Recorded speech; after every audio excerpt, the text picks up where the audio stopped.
Despair, all ye nations, deny not that we're sick, for our blood is like water when once it was thick, and our minds have grown leaden, our bodies gone weak, and venom pours from our lips whenever we speak.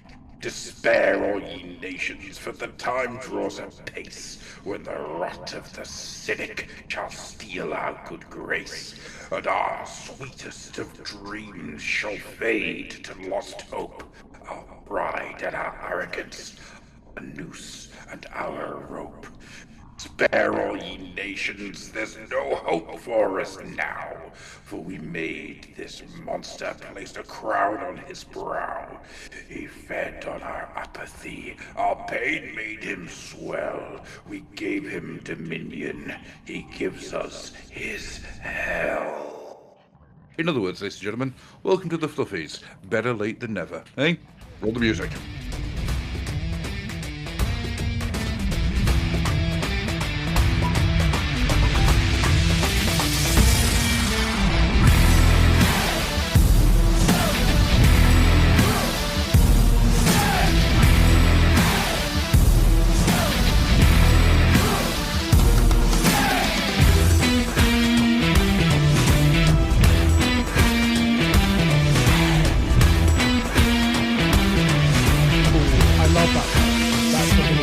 It'd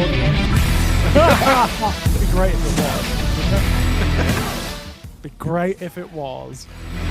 That's the Liber Chaotica Nurgle. That's what like some like of the mothers or the nursemaids of the old world would tell their kids to get rid of the street. It's like, yeah, wow. I wonder actually, what if happens if I write either the engine, home quote.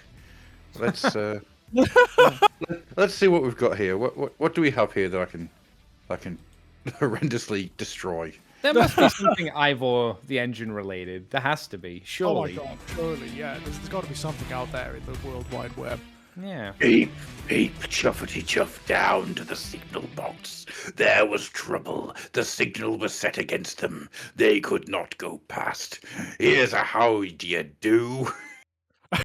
Okay, I mean, as you were reading that, for some reason, I was thinking of Charles Dickens' The Signalman.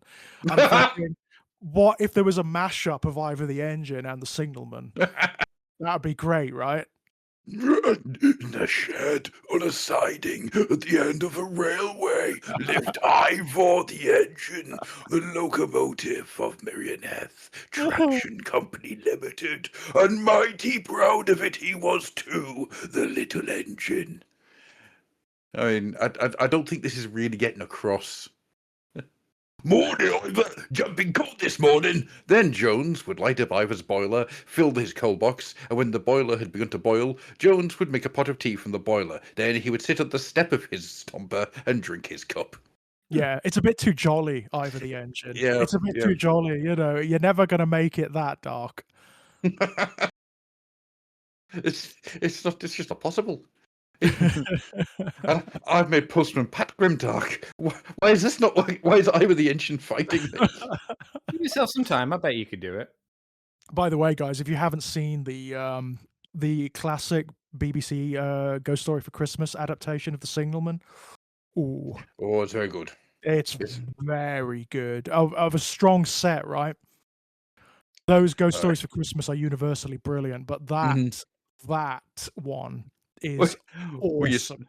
What are you saying there, George? Are you saying that the one about the mummy from a few years back wasn't a top-notch piece of programming? I don't mean the recent ones. I mean the ones from the 70s. They were brilliant. The 60s and the 70s. They were awesome.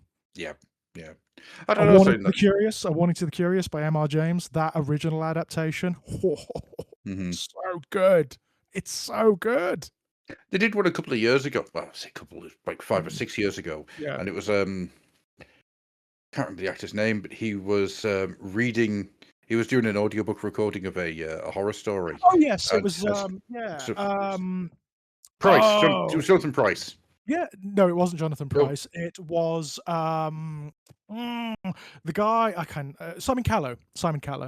Ah, there you go. And that was a really good one. I That was really quite enjoyed good. that. Yes, I enjoyed Yeah. that one. There was also, I believe, shortly before that, there was an adaptation in the mid 2000, I think it was 2012, of the tractate Middith by M.R. James, Mhm. and that Mhm. was very good. That Yeah. was really surprisingly excellent, I've got to say. Yeah. Was there one this year, or did they just not bother? No, they did do one. It was Did I? Missed it it this wasn't year. it wasn't an M.R. James. It was oh my God, I can't remember which one they did, but it wasn't bad.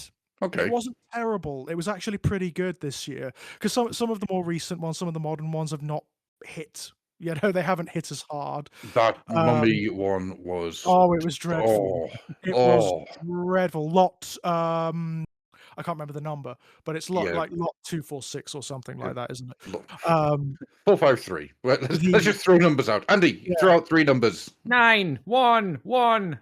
the original story, the M.R. James story is really good, but they do there were some weird decisions made for this adaptation.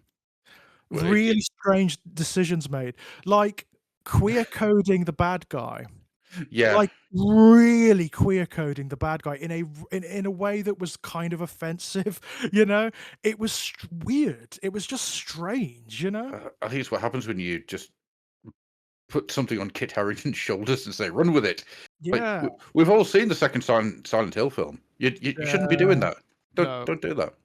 Mm. Don't no it no was not a strong effort, was it?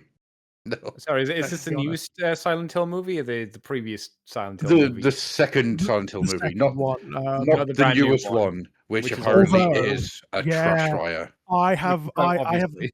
I have very rarely seen a film dragged like this one, like just from every quarter. Like every quarter, I've not seen anyone say a kind or even moderate word about it. It has just No. excoriated across the board, you know? It's When it who's comes to some surprised? It's not a Come on. surprise. I mean, Yeah. I was hoping because you can do stuff with this material. That's the annoying thing. You can do stuff. They need to stop trying to adapt the games and just tell a story in Silent Hill or with the mythology, right? That would work. They're not confident enough in the property to do that No. though. They And that's should such a be, but they're shame. not They confident should enough. be. They should be because like especially since the games have taken off again. That Silent Hill 2 remake was fucking spectacular. It was so good. And the more recent one, the Silent Hill F, loved it. Mm. Loved it. I was really shocked. I didn't expect to. I loved it. I thought it was a brilliant piece of work. And they're doing The 1 and 3. Bloober Team are doing 1 and 3, so I'm really pleased about that. Can't wait. nice. Cannot wait. That's cool. That's really cool. Although, you know, got Resi Requiem coming up very soon. Resi 9! That makes me feel old. What? Yeah, I know. That makes me feel really old. I can still remember like little like 14-year-old George sat in like a very cold bedroom one Christmas playing Resident Evil for like 6 hours, the original Resident Evil, hmm and just like being blown away by it. Like Technically, really it's the genuinely. number's way higher because if you include Oh, like of course. remakes and Yeah, then offshoots as well, so it's yeah. like, oh It's man. closer to like late 20s, Yeah, I was maybe. gonna say 30, maybe. But yeah, Yeah, maybe 20. Who knows? if you take into account all of the weird spin-offs, you know, the Survivor. the light gun style That was that games, one. Survivor. all of Dino those. Crisis. There's No, loads. that's different. Nope. That's different. There was a Resident Evil that you were meant to play online, and it was in Raccoon City, and there was a Oh zombie yeah. elephant. I can't remember which one that one was. That was pretty fucking bad. Yeah, shame Well, really. How Not else are you going to bring terrible idea. dinosaurs back if not with a zombie virus? Dino Crisis is part of the Resident Evil franchise. Well, 3 is because 1 wasn't, or 1 and 2 wasn't, but 3 was set in space, and the dinosaurs look kind of undead-ish. What? They didn't look like normal Seriously? T-Rex. Yeah, did you not know Dino Crisis 3 was in space? No, Yeah, brilliant. That'd be absolutely brilliant. yeah. Oh god. The only franchise that should ever go to space is the Jason movies. I don't know. Dino Crisis in space. That makes sense to Brilliant. me. I mean, there are In rumblings, space, no one aren't can hear you screonk or roar. there? There are apparently rumblings of another remake of the original Resident Evil, which Oh god. kind of makes sense at this point because we are now much further from the remake of Resident Evil than the remake was from the original. It's still So, completely functional. There's no need for oh, it. it is. It's great. I mean, I'm playing through it again at the moment, just in the build up to Requiem, and it's great. It's such a. It still looks gorgeous. I mean, If some there of are the character remakes for models it, are, I know you know, exactly what they'll do. They'll just make it into 4, and it's like, no, oh, no. if they do that, they'll ruin it because, like They, that. I mean, I'm 90% sure. I don't think they're confident enough to have like that that fixed camera would positioning now. that would ruin.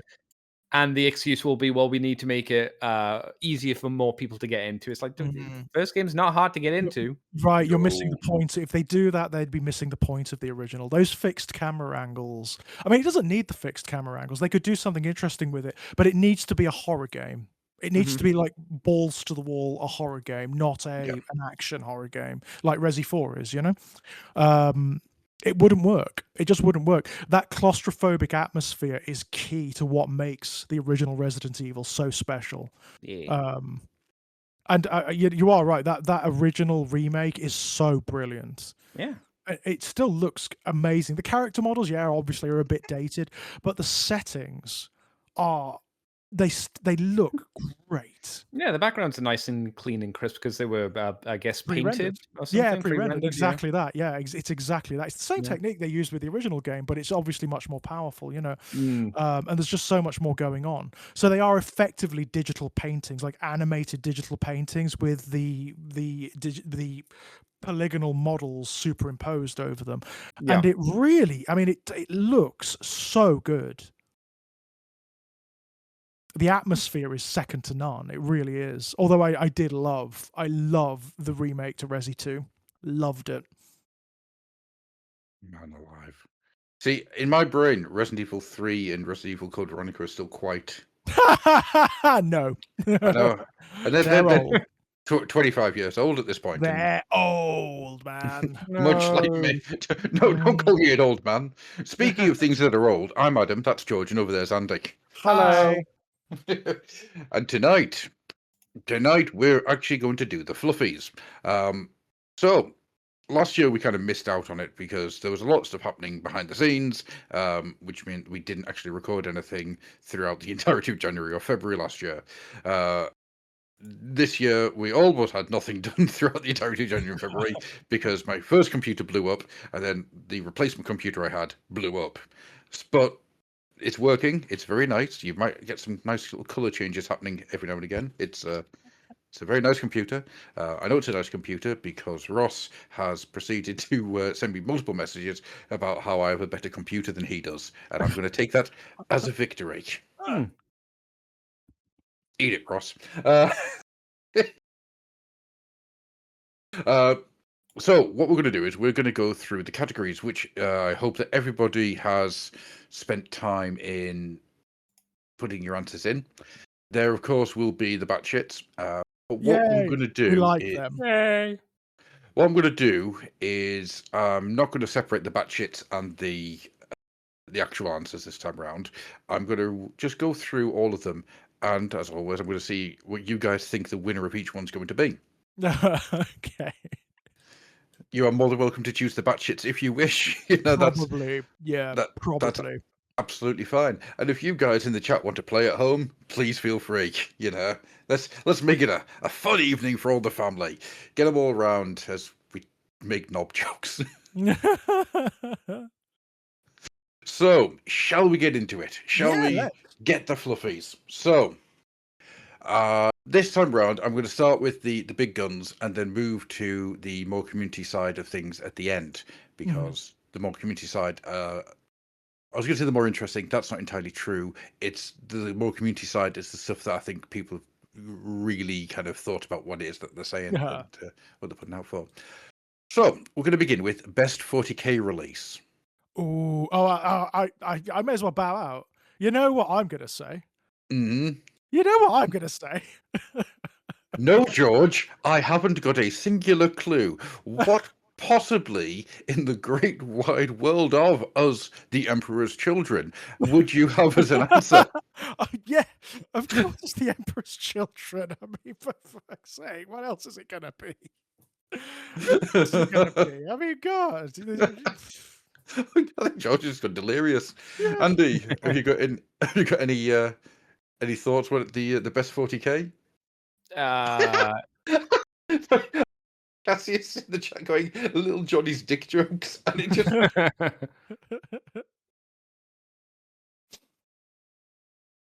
You got him.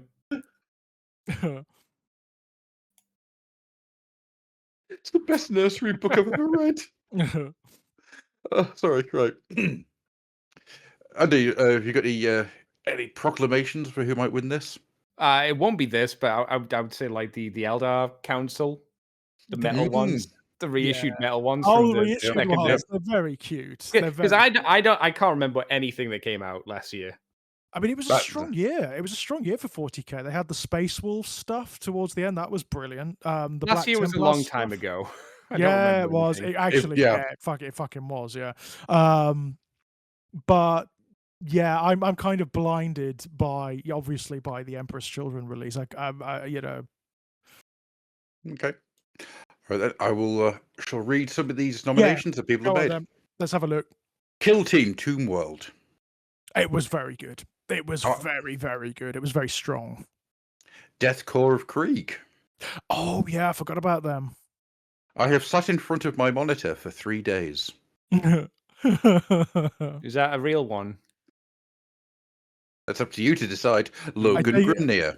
Logan Grimnir was a fab. I mean, it is a fabulous model. It really is. For someone who's not that partial to the Space Wolves as well, it's great. I mean, it's the Space Wolf model. It's like archetypal, you know?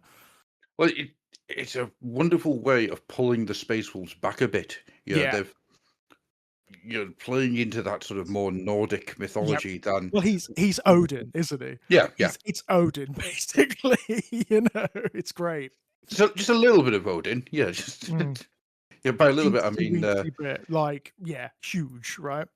Yeah, I think if you just want to make a decent Space Wolf model, you just don't put them on a floating sled, or you put them on the back of a dog, and they'll usually look a lot cooler than those ones, at least. Right? Yeah. The floating sled is awful. It's embarrassing. What were they thinking with that? Making him like Father Christmas, 40k Father Christmas, you know? Someone's kid came in and went, but what if he was on like a sled and he was controlled by a wolf and it'd be super cool? And the dad was like, yeah, okay, we'll do that. They dropped that idea quickly. I'm a little concerned that in the chat, somebody called Cryptman has said, "Do not mock the furry Santa sleigh." I'm scared that my plant's about to get exterminated. Yeah, right. I was going to say you don't necessarily want to piss Cryptman off. To be perfectly honest, no. Cryptman scares me, and I yeah. Oh no! Not if he's the Cryptman we're thinking of, anyway. Yes, I know. Yeah, I looked down and saw Cryptman. Do not mock the furry Santa sleigh. It's like, oh god, oh no, Exterminatus is coming my way. Right, where was I at? Are you suggesting coconuts migrate? You need to say it properly, Adam. Are you suggesting coconuts migrate? Are you suggesting coconut migrate? Not at all. They could be carried. Dark Angels Inner Circle. Inner Circle? Oh, the Inner Circle champions. They were very good. They were. So I thought that was a batshit. I thought you meant they were just standing in a circle. Weirdly, there's a biscuit in the middle of them. Like inner circle, not in a circle. Yes, that's my bad. Right.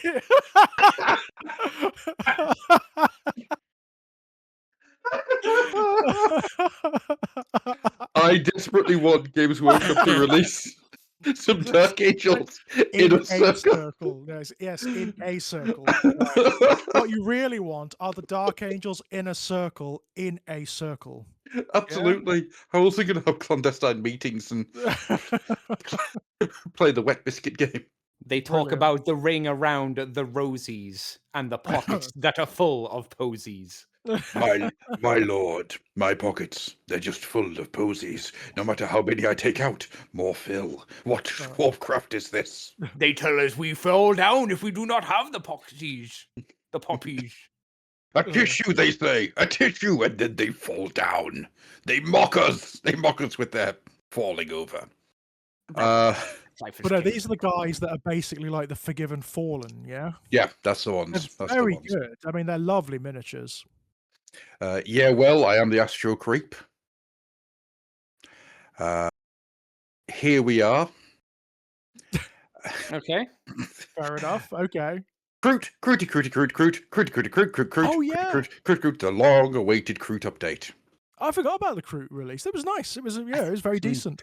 I think most people probably forgot about the Kroot update. Yeah. I think they Did probably they get did. individual? They got their individual box releases after the preview box, right? Yeah, they That did. came Yeah. out. Okay. Okay. Yeah. Nana, Batman. Okay. the Emperor's Children. Yeah. Oh, yeah. Come on. So out of those ones, go on, play at home, chat. What do you think? What's going to be the winner? Well, I would have thought logically it would be the Emperor's Children, surely. It was the biggest selling box set of like ever, so I'd assume.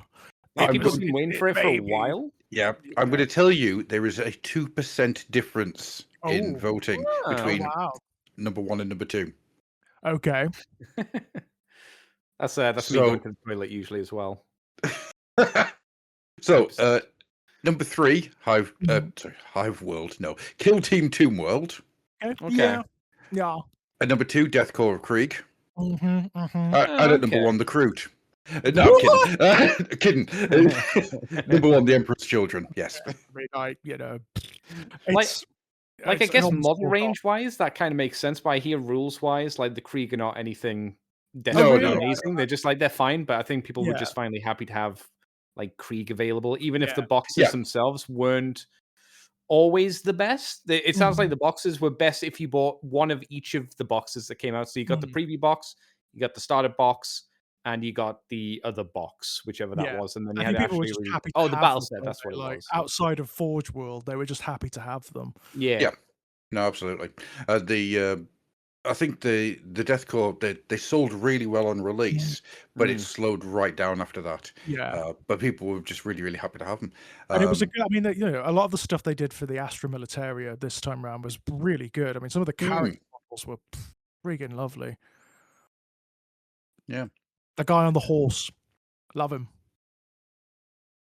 The golden guy?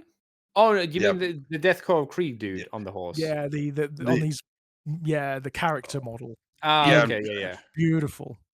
On a mutant horse versus a robot horse. The Stolar dude is on the robot horse, and the Krieg dude is on a weird mutant horse. I like both of them. I think they're really cool. Yeah. Absolutely awesome. Absolutely awesome. I was actually considering the idea of having a best old hammer release in this. I'm going to have to think about that, but I think for next year I'm going to try and get that in there. Yeah, well, what would that consist of? Releases of old stuff or something else? Oh, he's back. Oh, did I just vanish? Yeah, you vanished and turned into Craig for a second. You turned into Craig for a moment there. Which is hilarious. Well, shit. I hate everything. What I'll say was that one of the things I really want to do I wanted to do this year, but didn't have the time to think about it and get it in place, was get an old hammer, like best old hammer release. Yeah. What does that consist of? Is that just like re-releasing of old stuff, or is that old world stuff that's new? It's re-releasing of old stuff, or people who are creating stuff out there in the world that has an old hammer feel to it. Oh, okay. So that's kind of an interesting kind of combination, because that's just re-releasing old stuff or third-party stuff, effectively. Yeah, pretty much. And that's why I didn't do it for this one, because I thought that's a bit of a messy category to have. They're two separate categories, really, I suppose, aren't they? Yeah, and I think the re-releasing is probably too small to do as a category, because made to order is just not like a consistent enough thing, really. You only get like a couple of per year. Yeah, absolutely. So it's one of those things I really wanted to do, but I couldn't work out a way of doing it. But I'm hoping for next year we'll have that in place. Brilliant. Should we move on to best Age of Sigmar release? Oh, yeah. This is again, it's a broad church, this one. Not as broad as you might think. Really? God, there's some good stuff, though. There was some good stuff last year. This Yeah, this is a very weighted one. Mhm. So we have Skaven Tide second printing. Yeah. Really?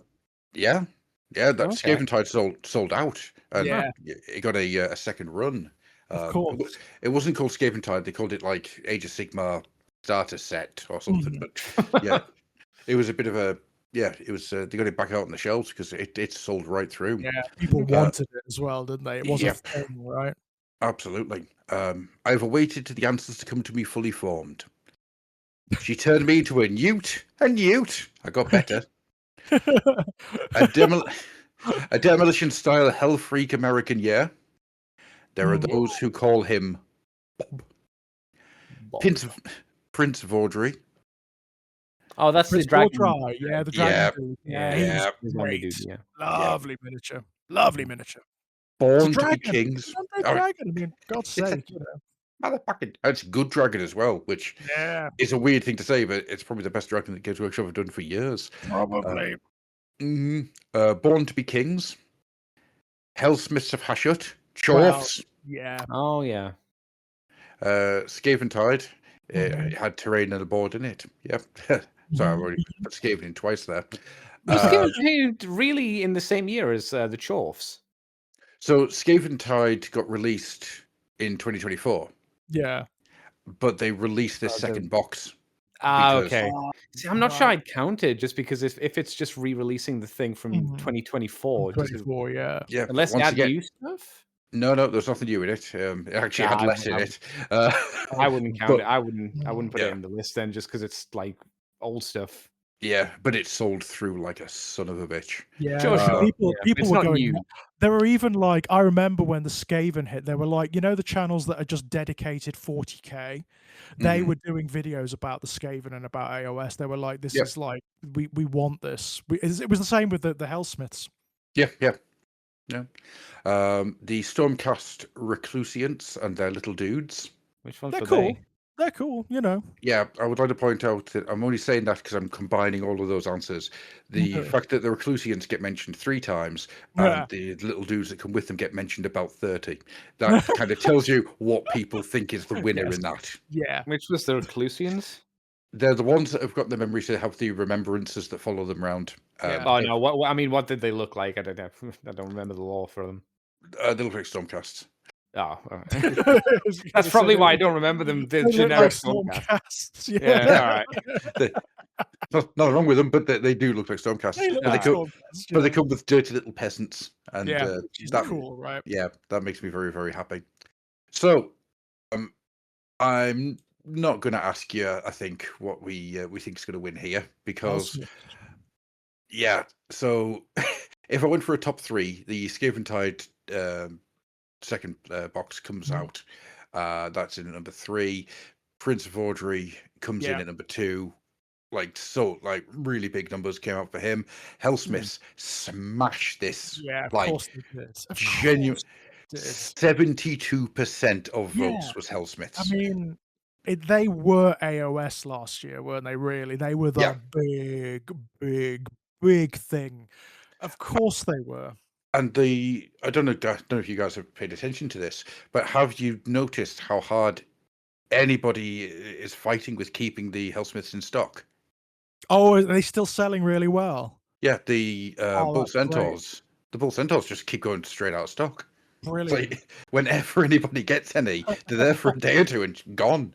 The Bull Centaurs are absolutely selling out. Same with the Infernos. Well, they kind of played a blinder with them, didn't they? They appealed to both the old Chaos Dwarf fans who've been waiting for this for literally decades, and also the new players. I mean, they made such a brilliant looking army that loads of new players want to play them too. So, you know. Well, what the Hellsmiths, pardon me, what the Hellsmiths did amazingly is they brought people back. This is one of the most interesting things about that army and that release is that people who haven't played in 10, 15, even 20 years, they came back for the Hellsmiths. Wow. You know, wow. You saw it on so many different areas. The Chaos Dwarf Facebook page was absolutely insane.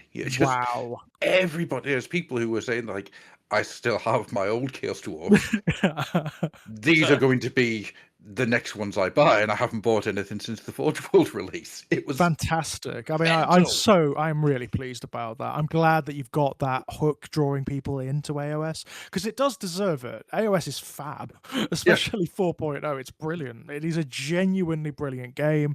It's got the background is solidified so hard now. You know, it deserves a lot more attention. It really does. Yeah. I'm actually kind of happy that it's just kind of trundling along. Yeah. I mean, it's not like version 3, which was fucking atrocious. How that edition was treated. The way it's treated, yeah, because it started out strong and then it was just like dropped off a cliff. Was it like dropped off a cliff? Yeah. And the story didn't go anywhere. Then all of a sudden they dropped the Seraphon and some dragons. That went nowhere. The lore there was just no lore for that edition. It was a really bad one. This one, it's going well, and it's going well. So, shall we move into 40k mini of the year? Oh yeah, let's. Okay, Lord Marshall Dreyer. I don't know if that's a real one. It is. That's the name of the guy on the horse. It's the guy on the horse. Yeah, he's gorgeous. I mean, he's a pretty. And you know, I'm not a blokes on horses kind of guy for this hobby. If it's just a bloke, I'm not interested. It's like toys and things. If it's just a bloke, I'm not interested. You know, it's like why I don't like GI Joe. You know, it's just blokes, not interested. But he's great. I mean, he's absolutely lovely. It helps his horse is like weird and mutated. Yeah, and stuff that does help. That does help. So yeah, Lord Marshall Dreyer. I am lost within the miasma of my own mind. We dine well here in Camelot. We eat jam and ham and Spamalot. Spamalot, yeah. I am the crawling dead. Wolfman Jones. I've just realised that that's a joke answer for the next one, Logan Grimner. Wolfman Jones is meant to be Logan Grimner, isn't he? Yeah. We're princes of the universe. All right. Najal Stormcaller. Yeah, he was nice too. Actually, he's all the Space Wolf character minis were pretty damn good. Fugan, the Burning Lance. Oh, he was gorgeous. Oh, beautiful. Chaos Lord with Jump Pack. We missed you, buddy. Yeah, it was nice to see him again. Asmodai. Yeah, Asmodai's a great mini. The Christmas. Oh yeah. Oh, beautiful. The Christmas Grot. All right, fair enough. Nana. Yeah, sure. Celestian Sacrosanct Aveline, who is as extra as you'd hoped a SOB named character to be. So yeah, any ideas from that one? No Fulgrim in there? Yeah, that's what I was thinking. Fulgrim was year before, wasn't he? No, he wasn't. He was announced on Christmas and then released in 2025. So yeah, that's a surprise. He came out with Lucius, you know. Yeah, he came out with the guys with the yeah. Talk amongst yourselves for a second. I'm very surprised about that him and Lucius aren't up there. Did Gruff stack the answers so it's not a clean sweep for the Emperor's children? I'm more scared that I've not put the full categories into the percentage maker. Oh no. I think I might shut the bed. Hang on. No. Does that mean it's corrupted the other answers we've just gone through as well? To be fair, I doubt it. No, with the Emperor's children, that's probably fine. No. Because it's by all rights, it's going to be Fulgrim, isn't it? I mean, like let's be it has honest. to be. Of course, it's so. What I've done, big sexy snake boy. I mean, yeah. What I've done here universal appeal, you know. I didn't go down far enough, I think. Okay. All right. Yeah, because I missed out. I missed out Fulgrim. Because it's gonna be Fulgrim, I don't know. Yeah, it has to be. The two I missed out were Fulgrim and Noise Marines. Yeah, those two, they were lovely. I've got a lot of them. Let me just put them back into the percentage maker. They lovely. Lucius should be in there as well because he's beautiful. Well, I'm glad you said something. Because George didn't. I was gonna because I thought that was weird. It is weird. I mean, of the ones that you did mention, Fugan is my favorite, but he wouldn't because Eldari are very particular. People either like them or they don't. So I thought he was gorgeous. So that changes the percentages. I'll A bet. little bit, quite a I'll lot. bet. It's a good thing I've got a pie chart in front of me so I can see this easy.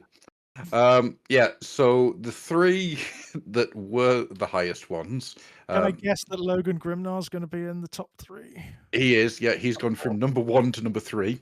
Yeah, I thought that might be the case. Oh. Fuck it. I fucked this. I'm not even going to try. So yeah, Noise Marines came in at number 2, Fulgrim at number 1. That's nice. I'm very pleased. I mean, like, yeah, come on. Yeah. God.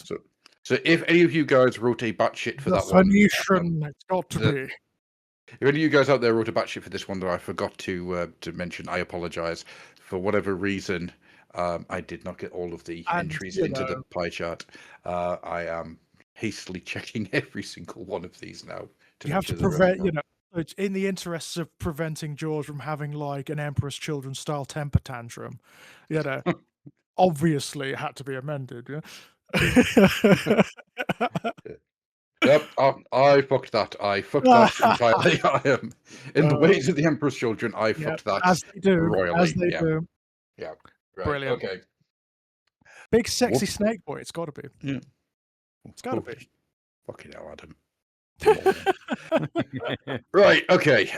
So yeah, we've got that one. So Age of Sigmar mini of the year. Oh, again. I mean, there's some good stuff.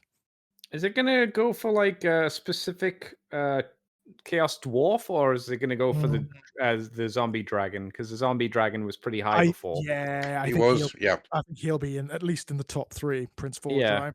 But it could be specifically one of the Chorfs as well, potentially. So the Chorf vote kind of got split. Between the Demon Smith, the Domination Engine, the Cannon, and the Big Bull. Because of that split, it's not as obvious as you might think it is. That's interesting. Yeah, because I mean, again, that range is so damn strong. I mean, all the top 3 could be Chaos Dwarf miniatures. It could be Hellsmith miniatures. I still thought generally the Bull would have just been chosen as the best out of all of them now. So I'm a little bit surprised by that. People have split the vote. They've really split the vote when it comes to the Chorfs. So the Domination Engine, obviously, the Big Bull and the Demon Smith, they're all in there. Yeah. Other ones we've got is Until My Attention is Grasped Once More. Okay. I don't want to talk to you no more, you empty-headed animal food trough wiper. I farted in no general direction. Your mother was a hamster, and your father smelt of elderberries. The fucking Lord of the Crimson Keep. Oh yeah, Vordry. Yeah, Vordry, man. Yeah. I mean, between that and Bastard Big Zombie Dragon, those people get excited. I'm not surprised, No. A Phantom in the Box, Shadow in Your Head saying, Here We Belong, Fighting to Survive. This year's AOS Warhammer Plus mini, the Necromancer raising some barrow rights. Oh yeah, I forgot about him. He was cute. I liked him. Rat Ogre with a flamethrower hand. For some reason, I don't know why, but you lot out there, you've got problems because this Rat Ogre got some love. Yeah, maybe they were just trying to appease you. maybe. And once again, we have Nana and Grombrindle, which did he get a new model? I don't know. Or is that a joke answer? I was going to say, is that? I don't know, but Grombrindle didn't just get one entry. It's like a couple of people said Grombrindle, so I was trying to work out: is there an actual? I know he had a reasonably new model, but I don't think it was. Was it last year? Maybe. Yeah, don't know. Haven't got a clue on that one, but people wanted to nominate Grombrindle, so that's interesting. Fair enough. Okay. So out of those ones, what do you think takes the 3? Well, if it split the vote, maybe the fucking zombie dragon, as they call him, or the goddamn zombie dragon. It's either Bastard Big Zombie Dragon or the fucking Lord of the Crimson Keep. Yeah, I think since you said it like that, it might be that, because it was a good mini, to be fair. It was really good, Prince Vordry. I liked him. Yeah. So the Big Bull, the Great Taurus, takes Mhm. number 3. That Oh, makes sense. no, yeah, Yeah. yeah. Lord Vordroig, Where's that's not what number he's 2? called. The big bastard zombie dragon takes number 2. Oh, Excellent. okay. The Domination Engine Yeah. Brilliant. from the Chops takes the lead for the year. The freaking Domination Engine. I'm kind of pleased, to be honest. It's so iconic of them, isn't it? You know? It, I just, I mean, I don't disagree, but really? It's the image of Hashut as well, right? Yeah, Which is yeah, cool. with a belly full of burning demons. Yeah, So, brilliance. Absolute brilliance. So conceptually brilliant, and it's just really well realized as well. mhm. Just yeah, it's one of these weird ones where it took me a while to kind of get my head around that Mm, one. It's mm. like, okay, I did not expect that. Mind you, I do remember the furor it created when when it was on the live stream when that came up and people went nuts. Yeah, yeah, Yeah, it did cause a lot of excitement, that thing. it did, and yeah, it was. I mean, it's a beautiful mini. I've got 2 of them, and they oh, love it, absolutely love it. So we'll move on to best other release. So this is Yeah. Necromunda, Blood Bowl, Old World. Oh, okay. So again, there's lots here. Yeah, there's lots Mm, to consider here. yeah, and yeah, I'm going to be interested to see what you guys think because I was a bit surprised by this. So Saturnine Terminators. Oh, Sorry, Saturn. I forgot about those. The Saturnine Terminators. Mm. Yeah, yeah. I mean, Which people ones were like these them. ones? I don't even The remember those Saturnine ones. ones. The Saturnine ones are the old-fashioned ones, with the round Terminators. The Which are really big shoulders, massive big, shoulders. the really old classic style Terminators. with the Oh, massive that one. Right. shoulders. Yes. Yeah. Sorry. I thought I was getting confused with the newer not the cataphracti ones. The ones that they got the updated from the Siege of Prospero Burns box. Oh Ah, yes, yes. yeah. Whichever ones those ones were. I thought I was getting confused with those, but no, the Saturnine Yeah. ones. Okay. People Yeah. liked So- those. People loved the Saturnine Terminators because of like the reference to Yeah. really, really old Warhammer, like Rogue Trader Warhammer. Yeah. I mean, they are. Ooh, they are nice. They are Yeah. really, really nice. They're very cool. Mhm. So yes, Saturnine Terminators. A buzz, the smallest hint of sound. Don't worry, for the ones that have multiple entries that obviously have something here going on, I will come back to and read the entire lot. Okay, cool. Don't like her? What's wrong with her? She's beautiful. She's rich. She's got huge tracts of Tracts of land. land. Don't like her? What's wrong with her? She's rich. She's beautiful. She's got huge tracts of land. Sid and Suicide. Miao Ying, the Storm Dragon. Oh, yeah. that could win. That Kill- could win. That was frigging awesome. Kill Team, Blood and Zeal. Actually. Which yeah. one was Blood and Zeal? Was that the one with the Night Lords in? Mm-hmm. Big Okay. That might take it. In a world with the darkest powers, the Necromunda Underhive hangers on plastic kit. It's plastic. Blood Bowl Season 3. The MCP Spider Foes 4-pack with Shocker! You can't escape me! I'll paint you to the end of the world! There's a reference. Yeah, I take my hat off to them. But also, don't mock the Shocker. Mm-hmm. Zahun Zagharat's Blood Bowl team. Oh, they were cool as well. I mean, they were classic, like Yeah. Chaos Dynasty, weren't they? So they were cool. In Nana this list, Nana. I don't think they're close and cool enough, though. Also, No. Necromunda Hive Secundus. There was some, it was very strong. I would have thought the Saturnine Terminators would probably get the most like love from people. To me, that sounds like the strongest contender. Saturnine Terminators take the 3rd place. I think Blood and Zeal might be up there. Yeah, you think? You think? Yeah. I mean, could be.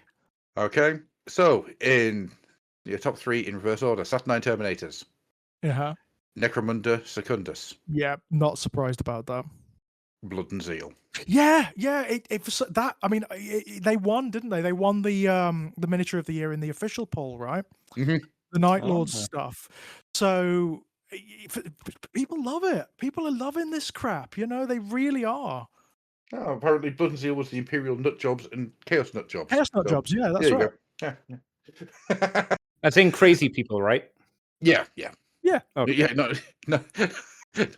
not miniatures in a circle doing a nut job. No. Okay. That's an Emperor's Children thing. Yeah, Emperor's Children in a circle. Yeah. You don't want to be there. Let's just put it that way. With the Emperor's Children, there's the circle, and then there's the inner circle. Yeah. Right. And then there's the inner circle. Yeah. Yes. Everybody's reaching behind and in front. They like the rim. But I think it's worth saying, by the way, that the Saturn IX Terminators, they only got 3 votes, not 3%, 3 votes more than Miao Ying. Yeah, I mean, Miao Ying was lovely miniature. I see we hate women here on the Fluff and Hammer. Oh my God! 3 votes! 3 sexists. I think you'll find. No. Oh yeah, the Blood and Zeal one was the one with the goremongers in it, the World Eaters goremongers. Oh, right. Yeah. And they were so popular that they introduced them into the World Eaters Codex as a unit.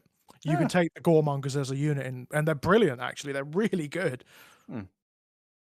So what's really weird here is that if we go to the next one, which is the overall mini of the year, you would think there would be a lot of repeat answers. Yeah. But no. That's surprising. This gets weird.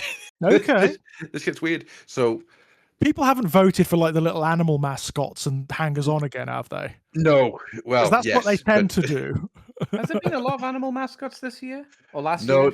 No, no, probably not last year. I don't think so, anyway. Boo. But the year before, the Cities of Sigmar little spirit things. Yeah, Critman says that, frankly, the World Eaters needed them as they only have like about 7 units otherwise. And I'm crying in Emperor's Children, mate. So Yeah, don't be crying in the Emperor's Children. That's what they want. Yeah, they like that. So, right. So overall miniature of the year. Fulgrim. Skaven. Fulgrim. Skaventide Lord Terminus. Ozystium Aranthus. Oh yeah, he was very cool. I liked him. I liked him a lot. The maybe Necron dude. Yeah, the possible Necron tier guy. Yeah, he was very cool, to be fair. Yeah. Yeah, it's just weird to me that he has made no appearance until now. Yeah, actually. Yeah, we'll get to it. Oh no, could it be? Could it possibly be? Bones of 50... Off the bees! An influx of bees? Perhaps a further influx of bees will solve this problem. Bones of full 50 men lie strewn about its lair. So, brave knights, if you do doubt your courage or your strength, come no further, for death awaits you all with big, nasty, pointy teeth.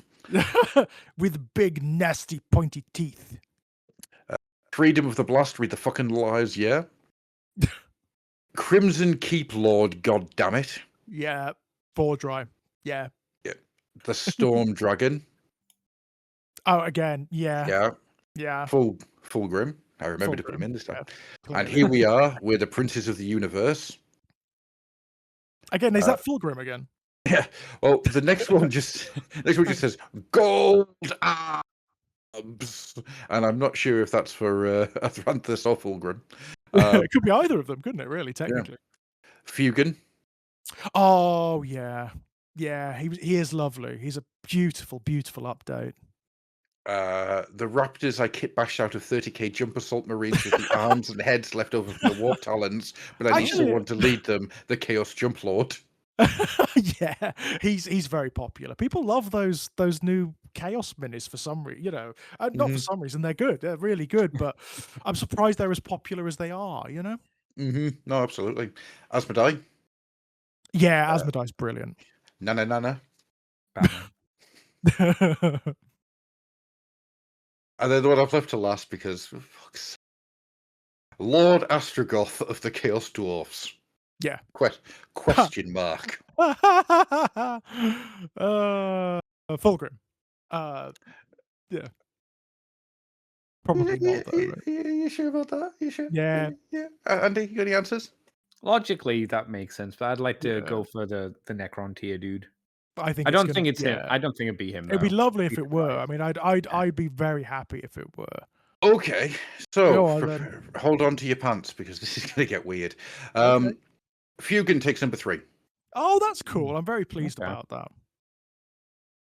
But the Storm Dragon also takes number 3 Oh, joint place. Very cool. because they have exactly the same amount of votes. Okay. Athrantius takes number 2, Ooh. which, considering the fact he has not appeared at all before now, I find that insane. Yeah. But fair enough. And then some guy here. How do you pronounce this? For him. Yeah. No, we've already got Fugan. Fugan was number 3. Fuel grind. Fuel. Yes, Fulgrim takes number 1. Yeah, of course he does. Yeah, makes sense. Of course he does. I mean, you know. Oh, one of the answers was actually Fulgrim. I'm so glad to not have the resin piece of shit. Yeah, Oh, I mean, man. design-wise, I love it, but I'm not going anywhere near that. No. I'm not going anywhere near it. It's going to break. And the 40k one is better. So yeah. Right. So the next one is best book fiction, but I want to go back through some of these answers before we read this bit, because there's something here that I feel we need to really pay attention to. Okay. Okay. I have sat in front of my monitor for 3 days. I have awaited the answers to come to me fully formed. But no, I am lost within the miasma of my own mind until my attention is grasped once more. A buzz, the smallest hint of sound. Oh no, could it be? Could it possibly be? And in best book fiction, we have The Flies Are Back. No, that's a deep cut, by the way. That's some Fluff and Hammer lore, that is. Yep. So whoever you are, you're a lore. fucking genius, because you, not only did you call back to something from 3, maybe 4 years ago. It was longer than that, Adam. Oh, possibly. You've done it beautifully by just this slow trickle to get into it. Whoever you are, I take my hat off to you. Absolutely, yes. It's not done yet, but I just wanted to kind of get into the mood. Yeah, very pleased to see them back. So we have the Hollow King. First, thou shalt take out the holy pin. I don't need to read the entire quote. You know it. Yeah, of course you do. Yeah. Scratch off the broken skin. Interceptor City. Death Wilder. Look, I only read it this year. Drop Site Massacre. Here We Belong, Fighting for Survival. Hell's Last. Eva of Ruin. The new IDW TMNT reboot. Just kidding. It wasn't a reboot at all. Suck it, mutant town haters. Was that Era of Ruin, by the way? Yeah, that was Era of Ruin before that. Yeah. Nana Nana. Batman. Gene Father. Call and Bile play Spy versus Spy. So, out of those, I mean, Era of Ruin probably sold really, really well, given what it is, you know? Yeah.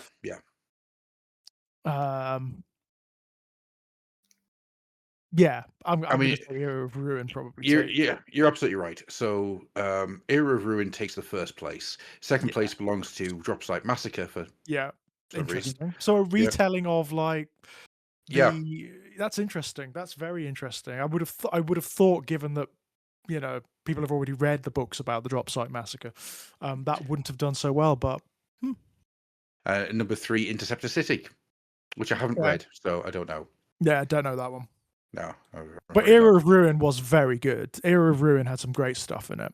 Yeah. No, I like the Era of Ruin. I like that. I love that last story. I love that last story where you found out some stuff. Yes. The ADB one with the from the Yes. perspective of the custodies. Yeah, that was very good. Oh, Monk Vincent, it came out in 2024, disqualified. Oh, What's Interceptor that? City. Interceptor City. Yeah. Oh, okay, Ah, cool. oh, okay. Oh, all right then. Fair enough. Well, people voted for it, so Yeah. I'm just going for it. It's yeah, that's fine. I mean, all right. If we knock that out, then Gene Father takes the third place. Okay. Fair enough. Fair enough. Yep, there we go. Gene Father takes the third place, which Gene Father wasn't bad in any way, shape, or form. It was very good, but I wouldn't say it was top notch. Yeah. It's the It's one okay. that came It's fine. the one that came after it, the Belisarius Call and his Necron head in a box. That's freaking brilliant. But I think it's so good. But I think that came out too late in the year for people to have picked up on it. But that's fine. So best audiobook or audio production. This has got a bit weird. Okay. Fair enough. So we have That Moment, You Know the One. Say it, Dawn. Say it. They crawl across me, insult my being with the sound of tiny laughter. But if he was dying, he wouldn't bother to carve. He'd just say it. Yeah.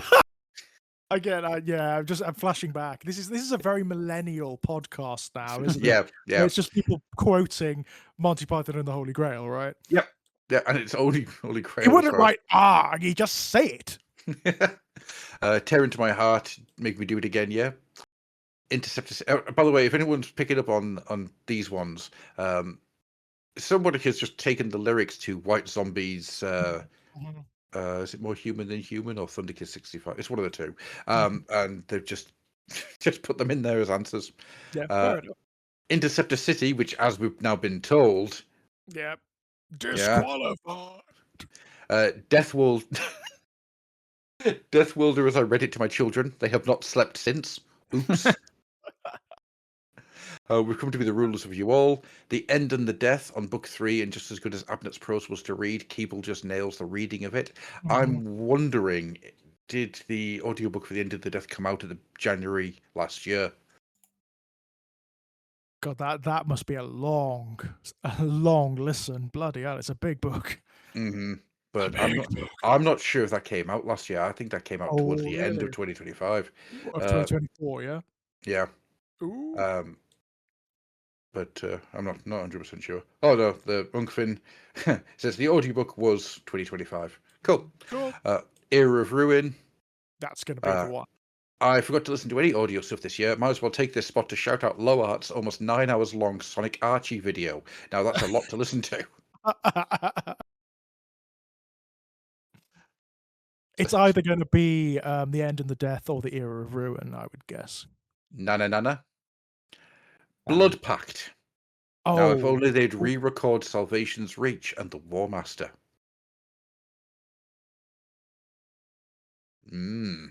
That's thrown a spanner in the works, hasn't it? It has actually, yeah. Any I'm ideas? not sure now. I'm not sure. I mean, the End and the Death, maybe. Era of Ruin, maybe. But Blood Pact could be up there. Oh, Blood Pact is up there. I also want to point out, if I did a top 5, Deathwilder would be at number 5. Right. I know Deathwilder's good, guys. But Deathwilder came out 2 years ago. So, it is really good. But, come on. So, End of the Death Part 3 takes the number 2 point. Yeah, End of the Death takes the number 2 point. Era of Ruin takes the number 1. Yeah. Blood Pact takes the number 3. I'm not surprised by that. It is actually a genuinely good collection of stories, Era of Ruin, and it does like tail off the heresy quite well. Well, it baffles me that I don't know. It seems this one seems a really strange one because you would have thought End of the Death would have been.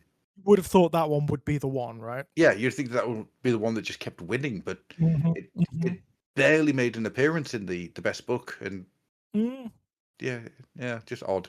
Very, very odd. I don't understand. I've got a feeling. Incidentally, I did what? Have you seen some of the interviews with Dan Abnett that are floating around? The Mirror Manga, great. Yeah. She does a brilliant one. He's a lot of Ah, fun, isn't he? He's a great yes. interview guest. He's really fun. And Mira's just lovely. So Oh, yeah. I love Mira. Yeah, love Mira. Yeah, she's great. Great human being. Watching her respond, because she's coming. But the fun with Mira is she's coming into this blind. She's coming into the heresy without any like foreknowledge of 40k or anything like that. And watching her respond to books like Fulgrim, hilarious. Well, don't forget, we, as in the Fluff and Hammer, bullied Mira into reading the Infinite and the Divine. So, oh yeah, but that's a good one. That's definitely a good one to get into, isn't it? You know? Oh yeah, no, absolutely. It's one of the best in the world. Did anybody make a read Battle for the Abyss? No, because we don't hate her. Yeah, she's read that. She's read it. Yeah, she's read it. Why? Did no one tell her just avoid? Well, she and Arbitorian are going through the whole heresy. They're doing every book sequentially. So yeah, that'll take a while. She had no choice but to read it. But no, it's actually been really fun. She watching her read books like 1,000 Suns and stuff like that. Really, really cool. We've got a lot of time for Mira and Ian. Me too. Oh, they're great. I mean, I marathoned their videos recently, and I loved their analyses of it all. You know, I thought it was brilliant. It's really even-handed and interesting. Yeah. Yeah, I'd agree with you there. The highly recommend. And don't worry, we're going to come back to Mira and Ian in the not too distant future. Good. So, the Childhood Excitement Nostalgia Award. Ooh. So this is the category where something is released that just gets you to get super excited, and you just I've got it. For me, it'd be Fugan. He was the first Phoenix Lord that I had when I was a kid. A little lead miniature. Yeah, you know, his big fire pike that was like, because it was lead, it inevitably always bent at some point. Oh yes, inevitably. Absolutely. That was the first one I had when I was 8. Do you still have it, or is it long gone? No, God, those Eldari are gone. Sadly, the Eldar as they were back then. No, they're gone. Sadly, I would wish I still had them. I really do. Yep, I remember. If I had a time machine, I'd go back to 14-year-old me and slap him in the back of the head. Oh no, yeah, be later than that. Be 17 to 18-year-old me. Oh really? God, it would have been 8, 9-year-old me, and I sold them all for God, stupid things like drinking money and going to meet girls. Idiot. I so remember that first army though. It was all metal, like lead minis, and it was just like all the Eldar from that era. It was the Avatar, it was Eldrad Ulthron, it was Harlequins, it was all the Aspect Warriors, and God, it was so much fun. People hated me though because I had Warp Spiders, and do you remember them in second? Fucking broken, baby. Everyone hated them. Yeah, hated them. They were jump monstrous. in, shoot, jump out. Yeah, they were stupid. They were not even just shoot with a flamethrower arc. That's right. And every mini would fire. It wasn't like one flamethrower from the unit. No, every mini had that template on it. Yeah. So they would jump in, fire, then jump back out again. Monstrous. They were ridiculous. Goddamn ridiculous they were. But yet you played them. Yeah, of course I played them. I loved them. He didn't play against them. He just played with them. With them. Yeah, obviously, you know. Beautiful. I loved my Eldar from back then. And I tell you what, psychically as well, if you had Eldrad Ulthron on the table. Forget it. He was shutting you down. He was ridiculous. I think the only other psyker back then that was as powerful as Eldrad was maybe Araman. Monkfin says, I still have flashbacks to my Deathwing being defeated in every game with my mates Eldar because of his Warp Spiders. There was nothing I could do to stop it. Literally, because they could also reactively jump as well, so they could jump out of the way if a unit was firing at them. Yeah. It was so, honestly, whoever wrote the rules for the Eldar jump packs back then, They were broken. They were so broken. Yeah, I just horrible, horrible things. It's weird. You would have thought they could either jump in and that's it, or jump Yeah. out and that was it. And Yeah. then maybe you'd have like No. you can't use your jump for like one turn. Next turn you can use them Yeah. again. Because that would, Yeah. I'm sure that's how you. That isn't that a, like a way That was the to wise thing. Yeah, that would have make been them the clever work? thing. Yeah, that Yeah, would have been the I don't know. clever thing to do in second ed, but But to jump in and no. then jump out, it's just jump from behind cover, shoot, Yeah. jump back behind cover, and there's no The stopping it. worst of it was, I mean, like, for every other army that had teleporting units, like Terminators, for example, Terminators could teleport. There were these, like, loads of random tables and things that loads of stuff could go wrong, effectively. Yeah. You could get lost in the warp and all sorts of crap. You could get possessed by demons if you're playing against chaos and all this stuff. Warp spiders didn't suffer that because it was No. Eldari technology, wasn't it? So it was better. Wasn't Yeah. the only like way you could potentially counter it, and you'd need to still be lucky is like Oh, Overwatch, yeah, something like that. but you'd need Yeah, to still be lucky with it. chucking a vortex grenade or something, something like that. Ah, Some weirdy, beardy rule. They were nightmarish. They yeah. were nightmarish. They were actually they were a bit silly, to be honest. They were a little bit silly. I don't think it's a bit silly, is it? It was No, nightmarish. it was nightmarish. They were almost as bad as that Elatok army from third ed. Oh God, no! Which could actually, I mean, the Elatok army from third ed, I would say, is worse, because the Elatok army from third ed could end the battle before the game had begun, before units were set up. It was so badly designed. Wait, how'd they do that? Well, they had this whole table of special rules called the Ranger Disruption table, and it could if you got the right rolls, it could actually prevent units from being set up.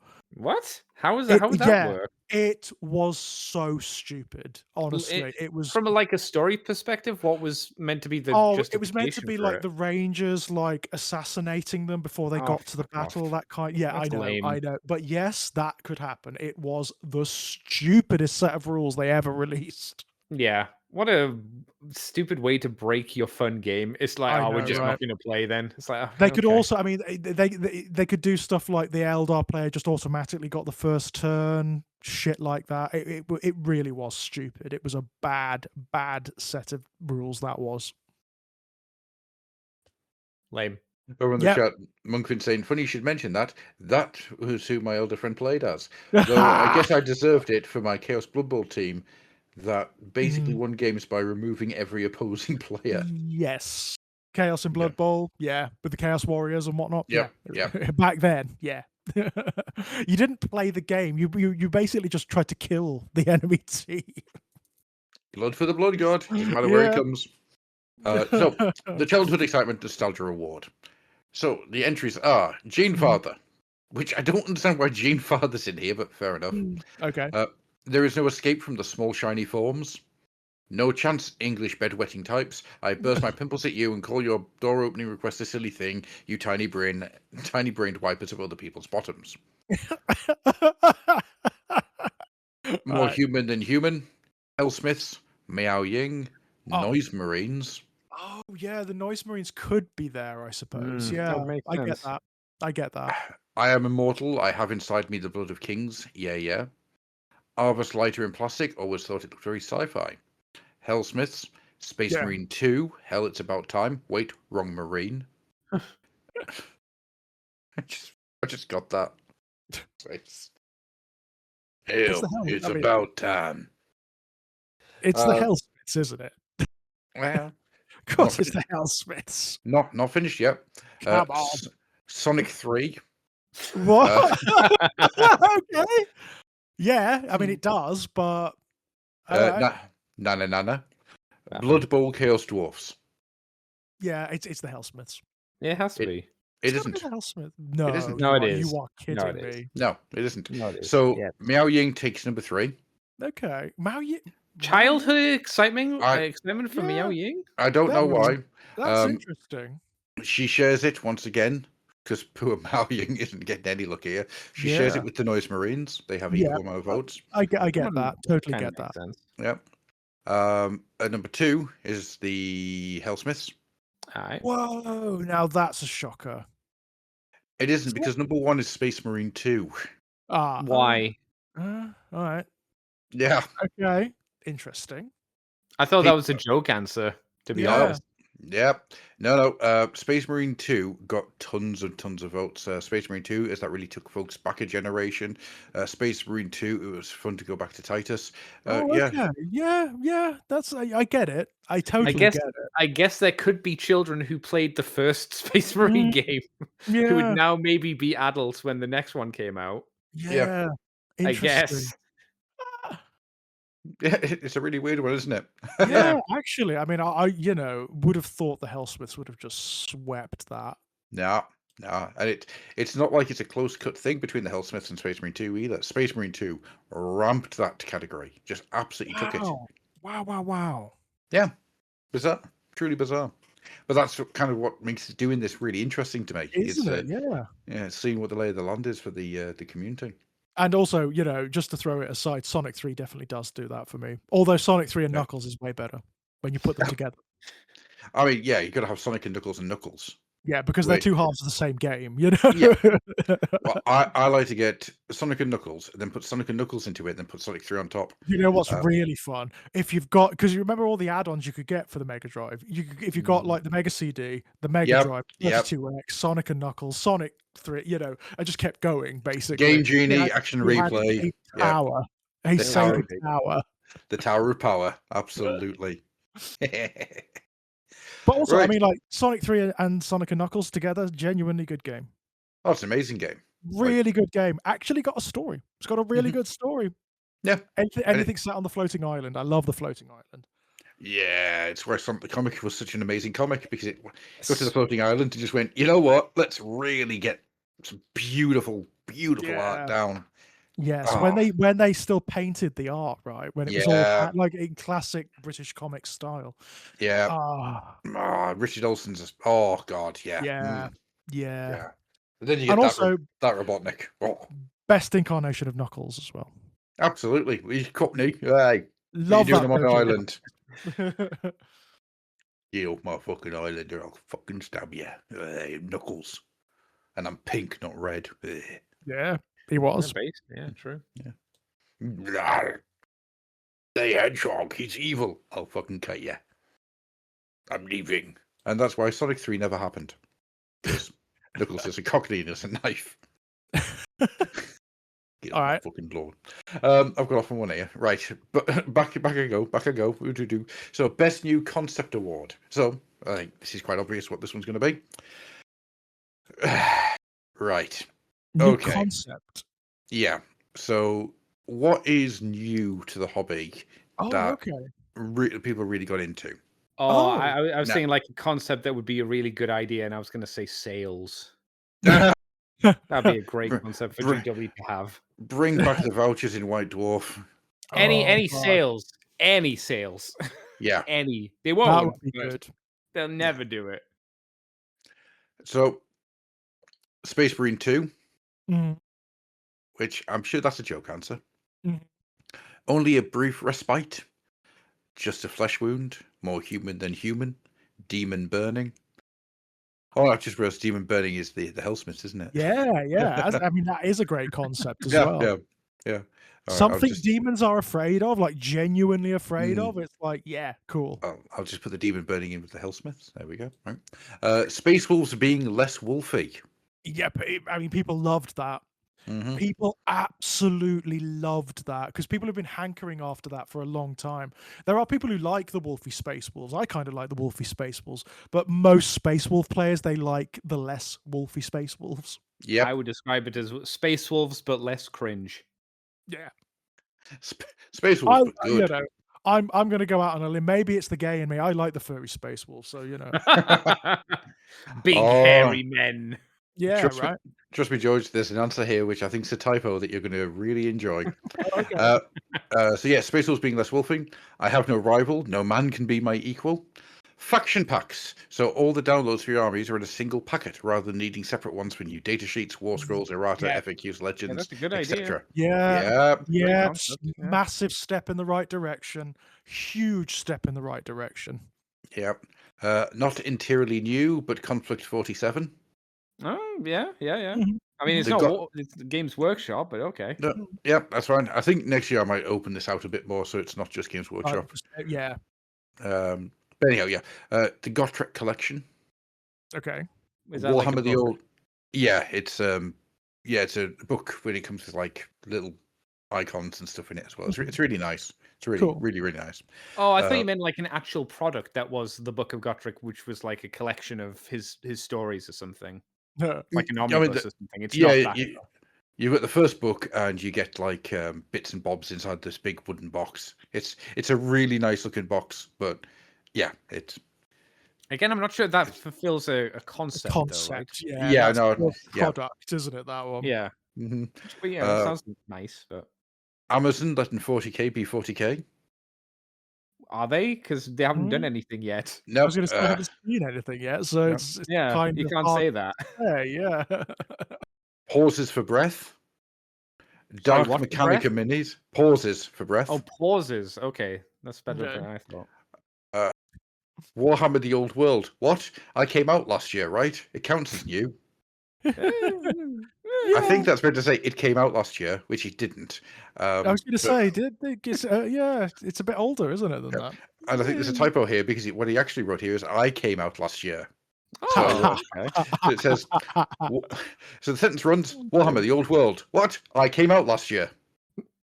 Well Hey, done. good for work. you. You know, I'm, Good work, I'm guys. really, You know. really glad. I mean, the tonal shift kind of takes me off off balance, but Yeah. good. yeah, Yeah, yeah, sure. Excellent. I'm pleased for you, but Yeah. Not try- Games Workshop concept, I don't No, think. No, Is but it? you know, and you know, punctuation is solidarity. really important. Yeah, Solidarity. yeah. Sonic 3. Yeah.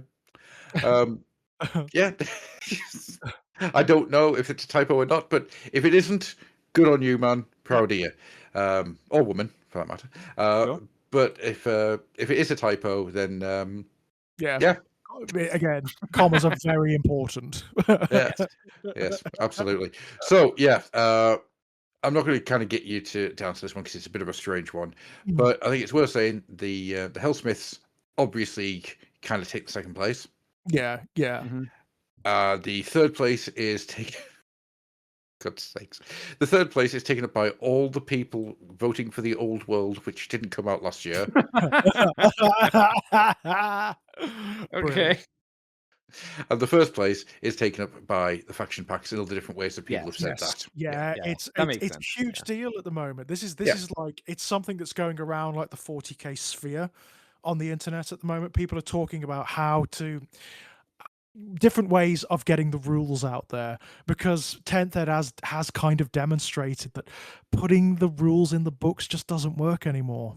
No. It just doesn't work anymore. There are entire books that are redundant, like entire books redundant at the point of printing. The Gene Stealer Cults book, no point in having it. And apart from the background and the hobby stuff and the artwork and whatnot, the rules are useless. Dark Angels, the same. Yeah. Adeptus Mechanicum, the same. They need to move the rules to an entirely digital format. They really do. I agree with you. I do agree with you. I think having them as release rules in the book is not a bad thing at all. But there has to be living rule books now for the army lists because the things change so quickly that I mean, by the time you get the book in your hand, it's out of date. it's out of date. Yeah, it's you know, it kind of makes the rules section pointless. What they really, I mean, as I said in my video, what they really need to do is make the codices really special. Make them big reservoirs of hobby stuff. You know, the artwork, stories, bits of narrative, sample armies, like what people have done, conversions, tactics, paint schemes, all Building that scenery stuff. specific for that army. Yeah, all that stuff. That's what they need to fill them out with. But the rules just don't belong in the codices anymore. And I know apart that's from maybe kind of like Griff said, like a very basic set of rules. yes, yeah, Like that'd be fine. Yeah, that's fine. But you know, there are armies where everything has changed. Yeah, Like exactly. literally everything has changed. The Gene Stealer cults are probably the most conspicuous example. When I say basic rules, I mean like do you remember when they used to give you the little booklet that had like the basic rules for Age of Sigmar? Oh like yes, that would be like the first few pages of every codex. So if somebody was new and they were buying a codex, as an example, Yeah. I think it's going to move into how the old world does it, where you get a book for each faction or each, whatever, Yeah. Order, Chaos, Xenos, Yep. stuff like that, and that's going to be the rule sets for the armies until the army gets released, and then you'll get a digital version, or it'll be in something else. I think that's going to be how they're going to move it to. Yeah. Which I'm in two minds about, because I can see the plus points for that, but also I don't want to be. I'm not carrying thousands of books around ever again, because you don't want 3 books at least. That's been the problem, right? I mean, like, because everything has changed and there's been so many add-ons and whatnot, you need to be referring all the time to different FAQs and things, and it's a pain unless you've got the digital, like, the digital army, the digital rules, which are updated automatically, right? Yeah, exactly, and so I think that is going to be the way of it in the future. And don't get me wrong, keep the codices and the battle tomes. Obviously, keep them, make them something really special. Well, they're all big sellers, so yeah. Well, they're traditional, aren't they? It's a big part of the hobby. Yeah, absolutely. Right, should we move on to the next one? Yeah. So this is the Big Bad Batshit Award for Most Mad Moment. Okay, from Games Workshop this year. Yep. Last year, rather. Interesting. So we have Necromunda Mutant Gene Stealers. They were crazy. I loved them. They feast upon my very thoughts. We apologize again for the fault in the subtitles. Those responsible for sacking the people who have just been sacked have been sacked. I love it. More human than human. Take a bull and make him metal, which a lot of people said the Domination Engine. However, I'm picking this one out because it sounds so much like a Dave Mustaine line that I can't help but hear it as "Take a bull and make him metal." Because I fucking love Megadeth, and I don't care who knows it. That moment in Era of Ruin. Oh yeah. 40k Total War. Take me to the future of you all. Titus getting his promotion back to captain. Yeah, I suppose so. And a lot of people said, whilst 2 other characters got offed in a Warcom article. Yep, that was weird. I don't know why they did that. Fulgrim isn't shit. Yeah. Like model or character or like story? That's all it says. Okay. That's an odd one. That's an odd one because like Fulgrim has like been one of the most successful Demon Primarchs. I mean, he offed like two. I mean, they are saying he isn't shit, so then it's not a lie, I guess. Yeah. How odd. Yeah. I've got a few of them here. It's like Fulgrim is awesome. Fulgrim being awesome. Fulgrim isn't shit. The cakes on Snake Boy. That's another one. Actually, yes. Have you seen this? Oh yes. Fulgrim has an ass. And you just know the designers were like, it was a joke, right? Yep. You know they were laughing at that, right? It's like, give him an ass. He's the Demon Primarch of, well, basically being a big bishy snake boy. So give him an ass. Why not? Why not? He's the Demon Primarch of being extra. That's what he is. Yeah, he absolutely is. Where was I at? Actually, Magnus has an ass as well. He does, yeah. He does. He's got a penis as well, depending on who's made him. Depending on who's modeling him, yeah. The general public likes 40k. That's not that surprising. No. James Workshop Red Gobbo Christmas video, which I don't think I saw that one. So I don't know what that one was. I'll have to go back and have a look.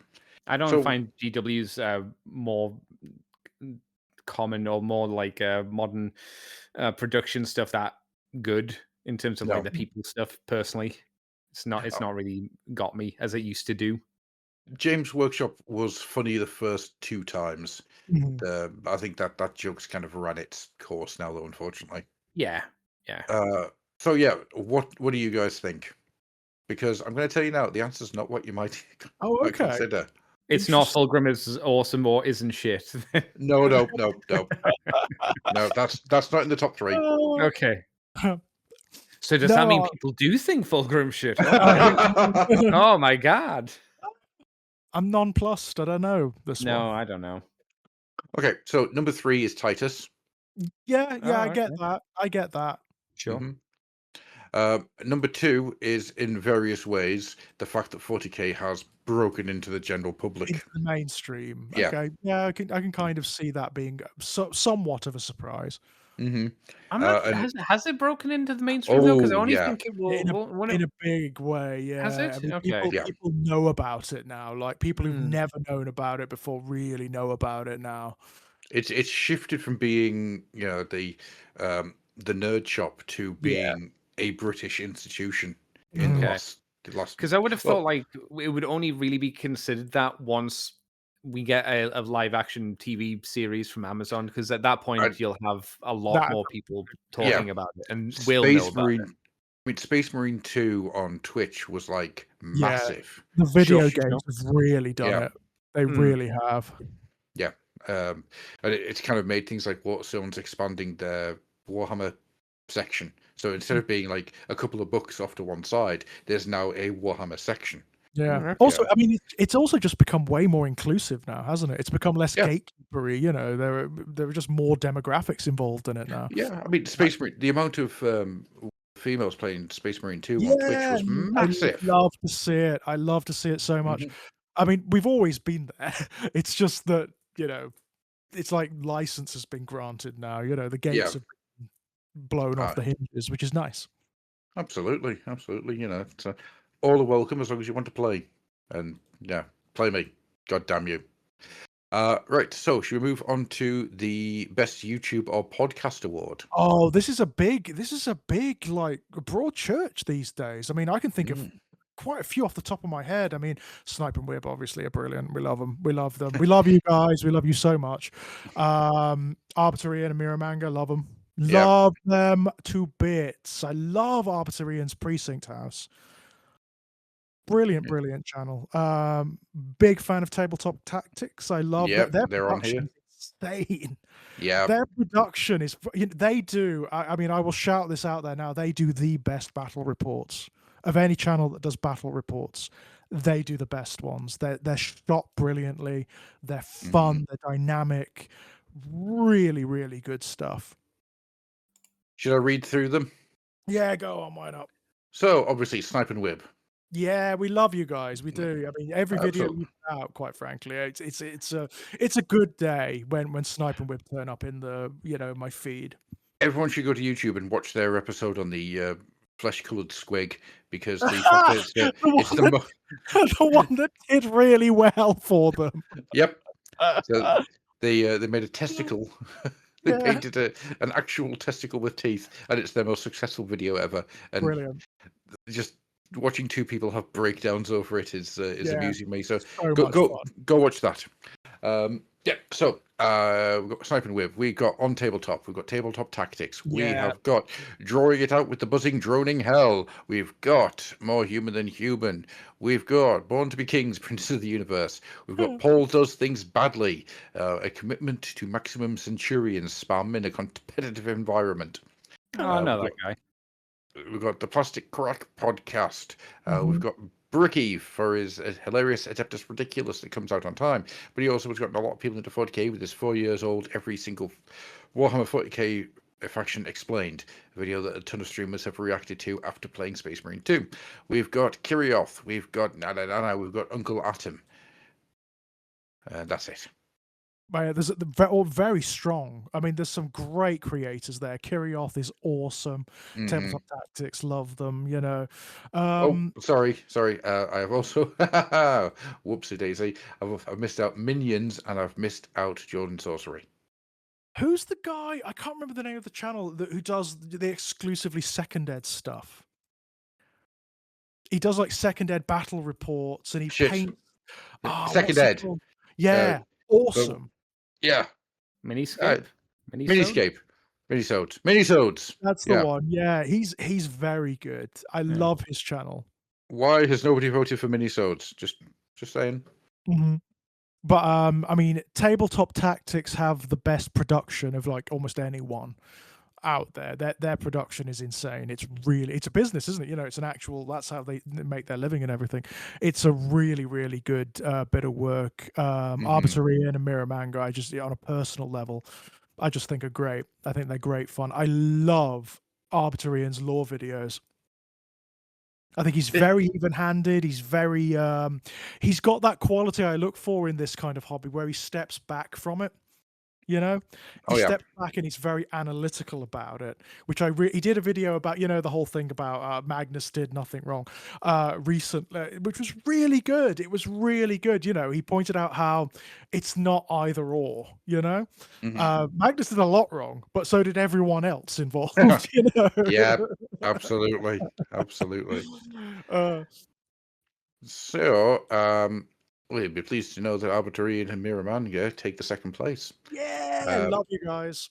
The third place goes to Bricky and Adeptus Ridiculous. And the first place, now, do I really even need to say who takes the first place now? Because at this point, they've won it for the last every single year. Yeah, they didn't win it for the first two, but every single year it's the same thing. Not surprised though, because they're so good. Yeah, and I would say that Jordan Sorcery came in at number 4.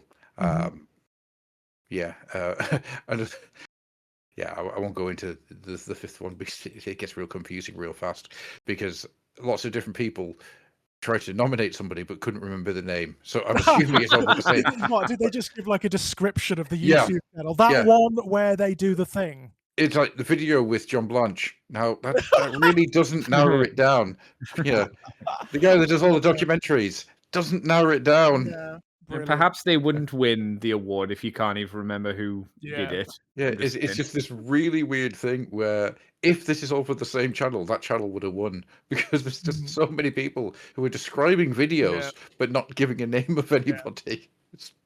By the way, guys, in case you don't know, number 1 is Snipe and Whip. It is. It's Snipe and Whip. Snipe and Whip take it once again. Yeah. It's at this point that I really want to. There's a category here which I haven't put up for anybody to vote on because in the best versions of Tyranny and Democracy, it's one man, one vote. And there's a thing here that I've been thinking about. It's called the Fluffer of the Year Award. Oh, that's cute. And it's going to somebody because I feel that over the last year they have pulled out all the stops. They've done a load of things, stuff that you guys will never have seen. The amount of work that goes on behind the scenes for some things, and I feel that it's worth kind of calling him out. So for the Fluffer of the Year Award 2025, I'm saying Mr. Adam White. Yeah, we love him Because Mr. White is one of those things where nobody really knows how much work he's put in. Just how much work that he puts in. And by the way, Adam, we need to do a podcast, man. We've been talking about it for years, and we just haven't like sat down to do it. You know, yeah, Mr. White, we need to do it. He's a busy man. He's a crazy busy man. I know. And, it's one of those things where the work he does with this Fluff and Busters, the sister podcast that started off as part of this network. And he's still part of the network, but he's kind of him and David have moved it on a little bit. He does so much work on each of those videos. And it comes through. It's beautiful how much work he's put into them. But he's dedication, right? Oh, 100%. But he's also been there to reach out. He's been there to, kind of throw information towards you and me, George, about the stuff that's happening behind the scenes. My God. His detailed analyses of what's going on, in like the marketplace. Oh, it's so cool. Fascinating. It's fascinating. It's detailed. To a layperson like us, who doesn't necessarily understand these things. It's very well. It's very palatable. Yeah, it's well communicated. It's brilliant stuff. Yeah. So I just want to say that the Fluffer of the Year award goes to Mr. Adam White because that man is a fucking legend. Yeah, he is loved, desperately loved. Runner-up's Andy because he's sexy. So next up is the What Else Are You Playing award for a non-GW game. Okay. Now, I'm just going to say this before I get into this. Andy, Oh. Did we discuss on the podcast at any point, to your memory, about having an interest in Conflict 47? I mean, did we talk about it on the show? I don't remember. No, I don't We've done it remember either. over DMs, I suppose, but Mhm. I don't know specifically about on the podcast. The only reason is because it seems a lot of people are trying to get me to start Conflict 47. It's a pretty popular game. It's done by the veterans. Yep. So, And they've got some pretty good looking zombies as well for the Axis forces. The new spider one. tanks. Yeah. The previous ones, I was like, the previous undead zombie guys they'd done before. I was like, they look kind of shit, to be honest. Mhm. And they've released these new ones. I'm like, oh, they look really good now. It's a bit of a Oh. step up, yeah. Yeah, I'm like, oh, okay. The spider tanks are pretty cute. I thought they were doing an entire range of plastic stuff, but still, some of the stuff is either the warlord resin or some of it's metal, which is a bit confusing. But fair enough. Yeah, it's something that I'm like circling around. I mean, yeah, I'm interested in starting. Yeah, But we'll see. it looks neat. So the nominations are Conflict 47. Yeah. One person said Conflee 47. I don't know if that's a misspelling or a new No, game. that's a new game that takes parts on cats. On the backs of cats. Yeah. Yeah. It's all the fleas that fight from one cat to another cat. You know, you say that as a joke. That sounds like it could be fun. It could be a game, yeah. It could be a game. Entire cultures of fleas and things, you know? Battling other cats and dogs. And other parasites, yeah? Yes, That sounds kind of fun. There's one of these answers I want to read out because this is interesting to me. Conflict 47. 3 months ago, I would have voted for Trench Crusade, but my God, that shit the bed. Yeah, hasn't there been some like massive scandal about Trench Crusade? Oh, No, there's been another scandal. Because to be fair, they said I'm pretty sure they said they weren't going to do plastic kits at one point. And I know that a lot of the starter stuff that they did, the Kickstarter stuff, they haven't fulfilled yet, and yet they've already released paid for plastic kits.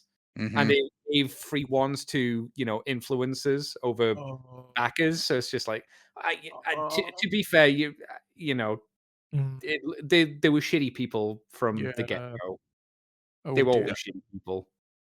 Trench Crusade seemed to want to speedrun being EA is the best way of describing it. Oh, that's interesting. Yeah. Wow. Because it feels very much like they just wanted your money, and since you gave them the money for the Kickstarter, you can go fuck yourself now. That's how it comes across, at least. Yeah. I mean, I just, I saw it. I saw like, flashes of it coming up on YouTube and whatnot, but I didn't really watch, No. And I just saw people were angry. That's all I saw. Rightly. Yeah. Yeah, I mean, I tried looking at Conflict 47 Trench Crusade a couple of times. And my attention never stuck with it. For whatever reason, I could not get into it. I think it would have been more fun if I was 13. I think I would have liked it more if I was 13, personally. I think the major issue I've got with it is there's no real sense of humor to it. 40k is grim and dark, but it's also stupid and silly. I mean, the satire underlying 40k, isn't there? Whereas, I do get the impression with Trench Crusade, having seen bits and pieces of it, it takes itself very seriously. It's very po-faced, isn't it? It's very dour, Yeah, it's so I never got into it. So I wasn't paying attention to any of this, but when the Trench Crusade stuff started happening, it's like, holy shit.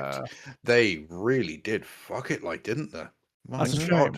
That's a shame. Yeah, it is, because the market's big enough to have multiple big dogs. Yeah, and it could do with a few more bigger dogs, couldn't it? Let's be honest. It could do with a few more, just to give Games Workshop a little bit of a run for its money every now and then. Yeah, absolutely. So Conflict 47, Necropolis 28, which people should be playing Necropolis 28. It's great. It doesn't win this category, but it is great. Frostgrave, Fallout Wasteland Warfare, Fighting in Free, Got Your World in My Hand. I don't know if that's a real one or not. It sounds like it could be a game. One person not really playing, but Trench Crusade game plastic kits so soon is great to see and offers guard players ample opportunities for kit bashing potential. Space Weirdos, which I haven't heard of that. Oh, Space Weirdos is great. So it has this amazing mechanic. So you're a bunch of orcs who are going from pub to pub fighting each other, right? your dice are pre-rolled and stacked behind you. Okay. Okay. So when you move, you've got to move the tower of dice, and if any dice fall off, your collapses. It falls over. It's too drunk to fight. Yeah. Yeah. Good in it. I would think you were joking. Nope. That's Nope. brilliant. That's an actual game. It's I amazing. actually love that. I Yeah. love that to bits. And then, of course, the space police will turn up to try and arrest you, and you've got to fight them as well. The space filth. Yep. It's great. Marvel Crisis Protocol, of course. It's fun. You're missing out by not playing it. It even has classic movie monsters now. Yay. It's weird. For somebody who's as big of a Marvel comics guy as I am and was, I just no interest in playing Marvel or DC board games or tabletop games. It's like the RPGs, right? I've just no interest in playing like the Marvel or the superhero ones. It's almost like they're built to tell you a story. I don't want to make my own with them.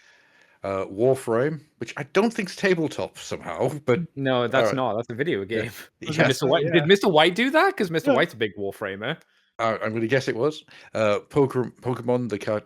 I'm taking back my award for Mr. White for putting Warframe in this. Why not? Pokemon the card game has had a huge rise. Magic the Gathering. Also had Batman. A massive rise in the scalpers, I mean, for Pokemon. Oh, God, yeah. And, of course, the Hasbro's in trouble with the legal system now for the way that they've been producing cards. Oh, I heard it was something to do with D&D and Magic the Gathering, but I didn't really look into it. Oh, they're in trouble for that for something else. Oh, right. Yeah, Hasbro's in the shit at the moment. Oh no! Oh, what a surprise! Yeah. Hasbro's got a Hasbro. Oh, and BattleTech is the last answer for that. So, any ideas?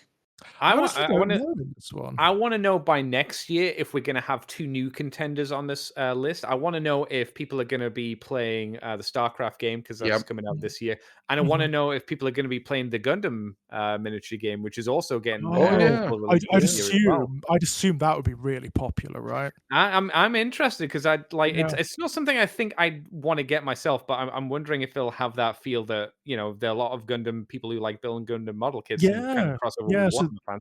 Will it work with a tabletop game? Like, how long will they support it? Will it be a flash in the pan, or will it keep going? I'm interested to know. It sounds like a natural progression for that particular hobby, doesn't it? Yeah, interesting. And same with StarCraft as well. I'm interested to see how that goes.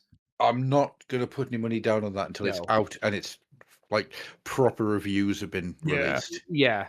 I'm intrigued. The miniatures look great for them, but it's like I don't know. We'll see. Let's see. I've got a copy of Risk Legacy up here that hasn't been opened, so I'm hesitant on buying something that I can't play anybody with. Yeah. You can look at it though. I can, and I do regularly. Yeah. I think, wouldn't it be nice if I could play this with somebody? You should sit your boy down and say, "Let me tell you, boy, about Risk Legacy. I can't play this game, but I can look at it." It's so good. It's like Risk, but with added zombies, alien invasions, and earthquakes. That sounds good. That sounds fun. It's so good. You got stickers that you put down, so if you use nuclear weapons in a country, that country becomes irradiated, and so for the rest of every other time you play that game, that country has always had radiation issues. Threads the war game. Pretty much, but that's how it works. Every time you play it, you change the board for the next time you play it. It's fantastic. It's so good. So Marvel Crisis Protocol takes the 3rd spot. Yeah, I thought that'd be quite high up. I'm hoping Conflict is number 1. Conflict is unfortunately number 2. Okay. So what's number 1? Funnily enough, number 1 is Frostgrave, which I didn't expect because I didn't think Frostgrave was still being played that much. Looks how wrong I was. Yeah, interesting. Yeah, it's I mean, some people have said Frostgrave 1st edition, some people have said Frostgrave 2nd edition, so I've just kind of combined it all into Frostgrave. 2nd edition. Second edition. Oh, okay. Oh yeah, that's a little sexy first grade. Oh, I love it cold. Yeah. Yeah, Fallout Waste of Warfare did a good showing as well. That would have been I was going to in say, as well. I hear good things about the Fallout tabletop games. Yeah, yeah, I've heard a lot of good things. I just don't think it's caught an audience. Like, Yeah, it hasn't got a big enough audience yet, but I think that's going to happen over yeah, time. yeah. It Maybe might. I it'll mean, pick up with season 2 coming with out. with the Yeah. TV series, which is Ace, by the way, I really good. still show. haven't got around to watching it yet. Oh, honestly, it's if you've played. I mean, even if you haven't played the video games, it's a good show in its own right. Yeah. But if you've played the video games, they've nailed it. Mm-hmm. I mean, Yeah. like down to the finest detail, they've nailed that world. Like it's not just the visual details and everything; it's the feeling of it. Yeah, yeah, they got the Feels visual like home. language down. Yeah, it's brilliant. It's just such a stunning show. Yeah. I will get to season 2 at some point. At the moment, we're watching House. It's really easy to watch, so which is nice. Yeah. House or Malcolm in the Middle, because we're just too tired of a night to watch anything else. Right, so the Misstep of the Year award for the worst decision or moment. Oh, there were quite a few in 2025. Only Or one? rather, there were some big ones, weren't there? There were some big ones. Remind us, Adam. Remind us. I'll go through what people have voted for, what people have nominated. Gamak. I will explain Gamak in a moment. I'll just go through these because that's going to take a little bit of explaining. So also point out that Gamak's bullshit and the shit Gamak keeps saying are all nominations here. They're so that's a thing. Interesting. Monkfin says the Blanche documentary. Weirdly enough, no one voted for it because I think everybody forgot it existed. Yeah, no one watched it. No one saw it. Yeah. Yeah, I did, and I did. I didn't watch all of it though. I remember you were not impressed, Adam. Oh, it's boring. It's nothing. It's just nothing, which is a real shame. That's such a shame. I mean, well, no, that's unfair. The last 5 minutes are really good when he sits down with Blanche and they talk. It's amazing. But everything for the hour and a half beforehand is fucking pointless. For those not aware, the reason why it's boring is it feels like a like you don't know what grimdark is. And yeah, everybody who watches the documentary is going to know what grimdark is. Yeah, of course. Yeah, of course. Yeah. So why is it not an examination of Blanche and the movement that creates the art? Yeah. But it's not. It feels like, to me, like somebody said, "Oh, this is something that somebody wants made. I'll do it." So I've got it on my, on my my list of things. Right. And then it can go into Amazon and be one of those things that you flick past to get to the stuff that you want. Wow, God, that's such a shame. It's infuriating because a documentary makers out there can make something that's so much better. This is great subject matter, right? You could, like you said, it's not just Blanche, right? He's part of a sort of literary and artistic phenomenon that's very particular. You could expand out into something, the grim dark itself. Yeah. Why it's not exploring how it's built out of the bones of what was happening in the 70s and 80s in this country. But anyhow, there's an entire show that me and Darren did on it. Go listen to that because we got into the weeds on that one. Yeah. It was a good show. Not the one that you did, the one they did. Right, so yeah, Gamak. Let me die and be done with this unholy noise. More human than human. Trench Crusade keeps losing me. Constant Ultramarine re-releases. So constant Ultramarine releases, milking Space Marine too much. Come on, that's not necessarily a misstep. That's the opposite, isn't it? Because people are going to buy that stuff. Yeah. That's not a misstep. Not really. That's it's tiring, but you should. Unfortunately, you should expect it at this point. Yeah. Oh, something you gotta go. Yeah, well, more Ultramarines. Whoopee. I'm here for your love, and I'll make my stand. Codex's Imperial and Chaos Knights, for apparently not including the Cerastus chassis in the main books. What's that one? The Cerastus chassis? I don't know. I think it's one of the Forge World ones. I think I'm not sure. Oh, that would make sense if they didn't include that because Yeah, they have really it's been I was pulling away gonna from that say, kind of stuff. yeah, they are pulling away from that kind of Yeah. thing, It so still yeah. sucks because, especially with the Forge World model, which I'm sure is Mm. very expensive, but Mhm. yeah, a lot of the Forge World stuff's been if it's not made into plastic, then it's just Yeah, being left it's just behind been to die, yeah, Yeah, which absolutely. I sucks. mean, a lot of stuff that moved to Finecast has just been cut out of most of the armies Yep. yeah, now, Which so sucks. It's not yeah. fun, but yeah. yeah. It's The heavy weird. metal painting of Fulgrim. It's sometimes weird as well, actually. Yeah, I mean, to be honest, I mean, don't get me wrong, that miniature's so good, but other people have done so much better with it. Yeah, We've talked about this Like, before, like the heavy metal painters, they paint for a very certain style, and it does not make the miniature look the best it can be. no, it really doesn't. I mean, Not just Fulgrim, this is for like this is everything. oh yeah, yeah, this across the is board. yeah. Yeah. Yeah. All the usual drama over what is to be a simple head swap. Problem is that could be Oh, feckin' anything. that could be so bad. But I know which one they're talking about, and it's like, yeah, it's pathetic. The people who moan about that are morons, and Yeah. they're just not worth your time. Not pushing the Sisters of Silence and integrating them more into the Custodes army.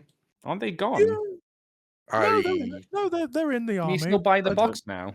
The Yeah, box they're set for still them. there. They're still in the book, so I don't quite know what. There's not many of them, but they are There's like one definitely there. unit. No, There's there's one 2 unit. units. There's There's 2 oh, units there's in the my, Custodes, yeah. my bad. There's two. Well, no, I mean, if you take the characters, there's more than that. There's 2 Pretty baseline small though, battle right? line units, and then there's several characters. I mean, yeah, they could expand them, but it's not like They could do loads more with them. They haven't they done could do anything with them for they years. could. They could, but they're still there. I don't quite get no. what the thing is there. And then we've got Nana.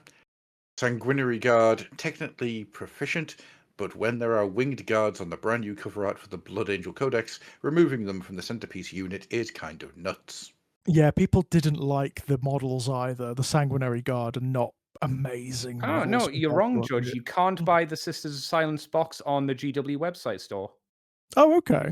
It's not there. That's bizarre. That is a big misstep.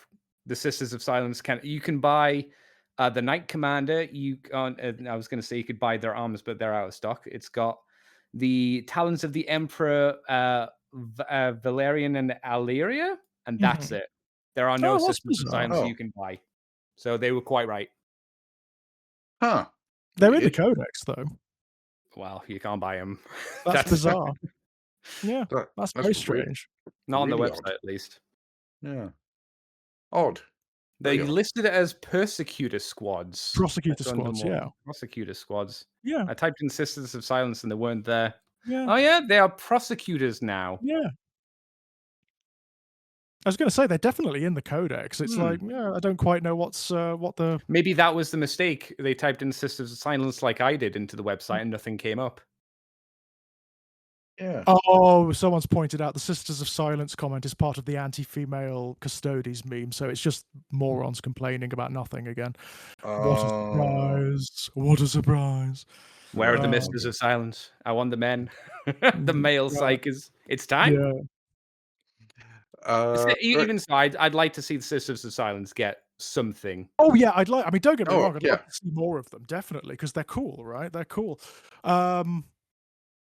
But I don't quite get what the beef is. They're there, and there Yeah. are as many of them as there've always been in the Custodes books. So, in fact, there are more of them because there are more characters now.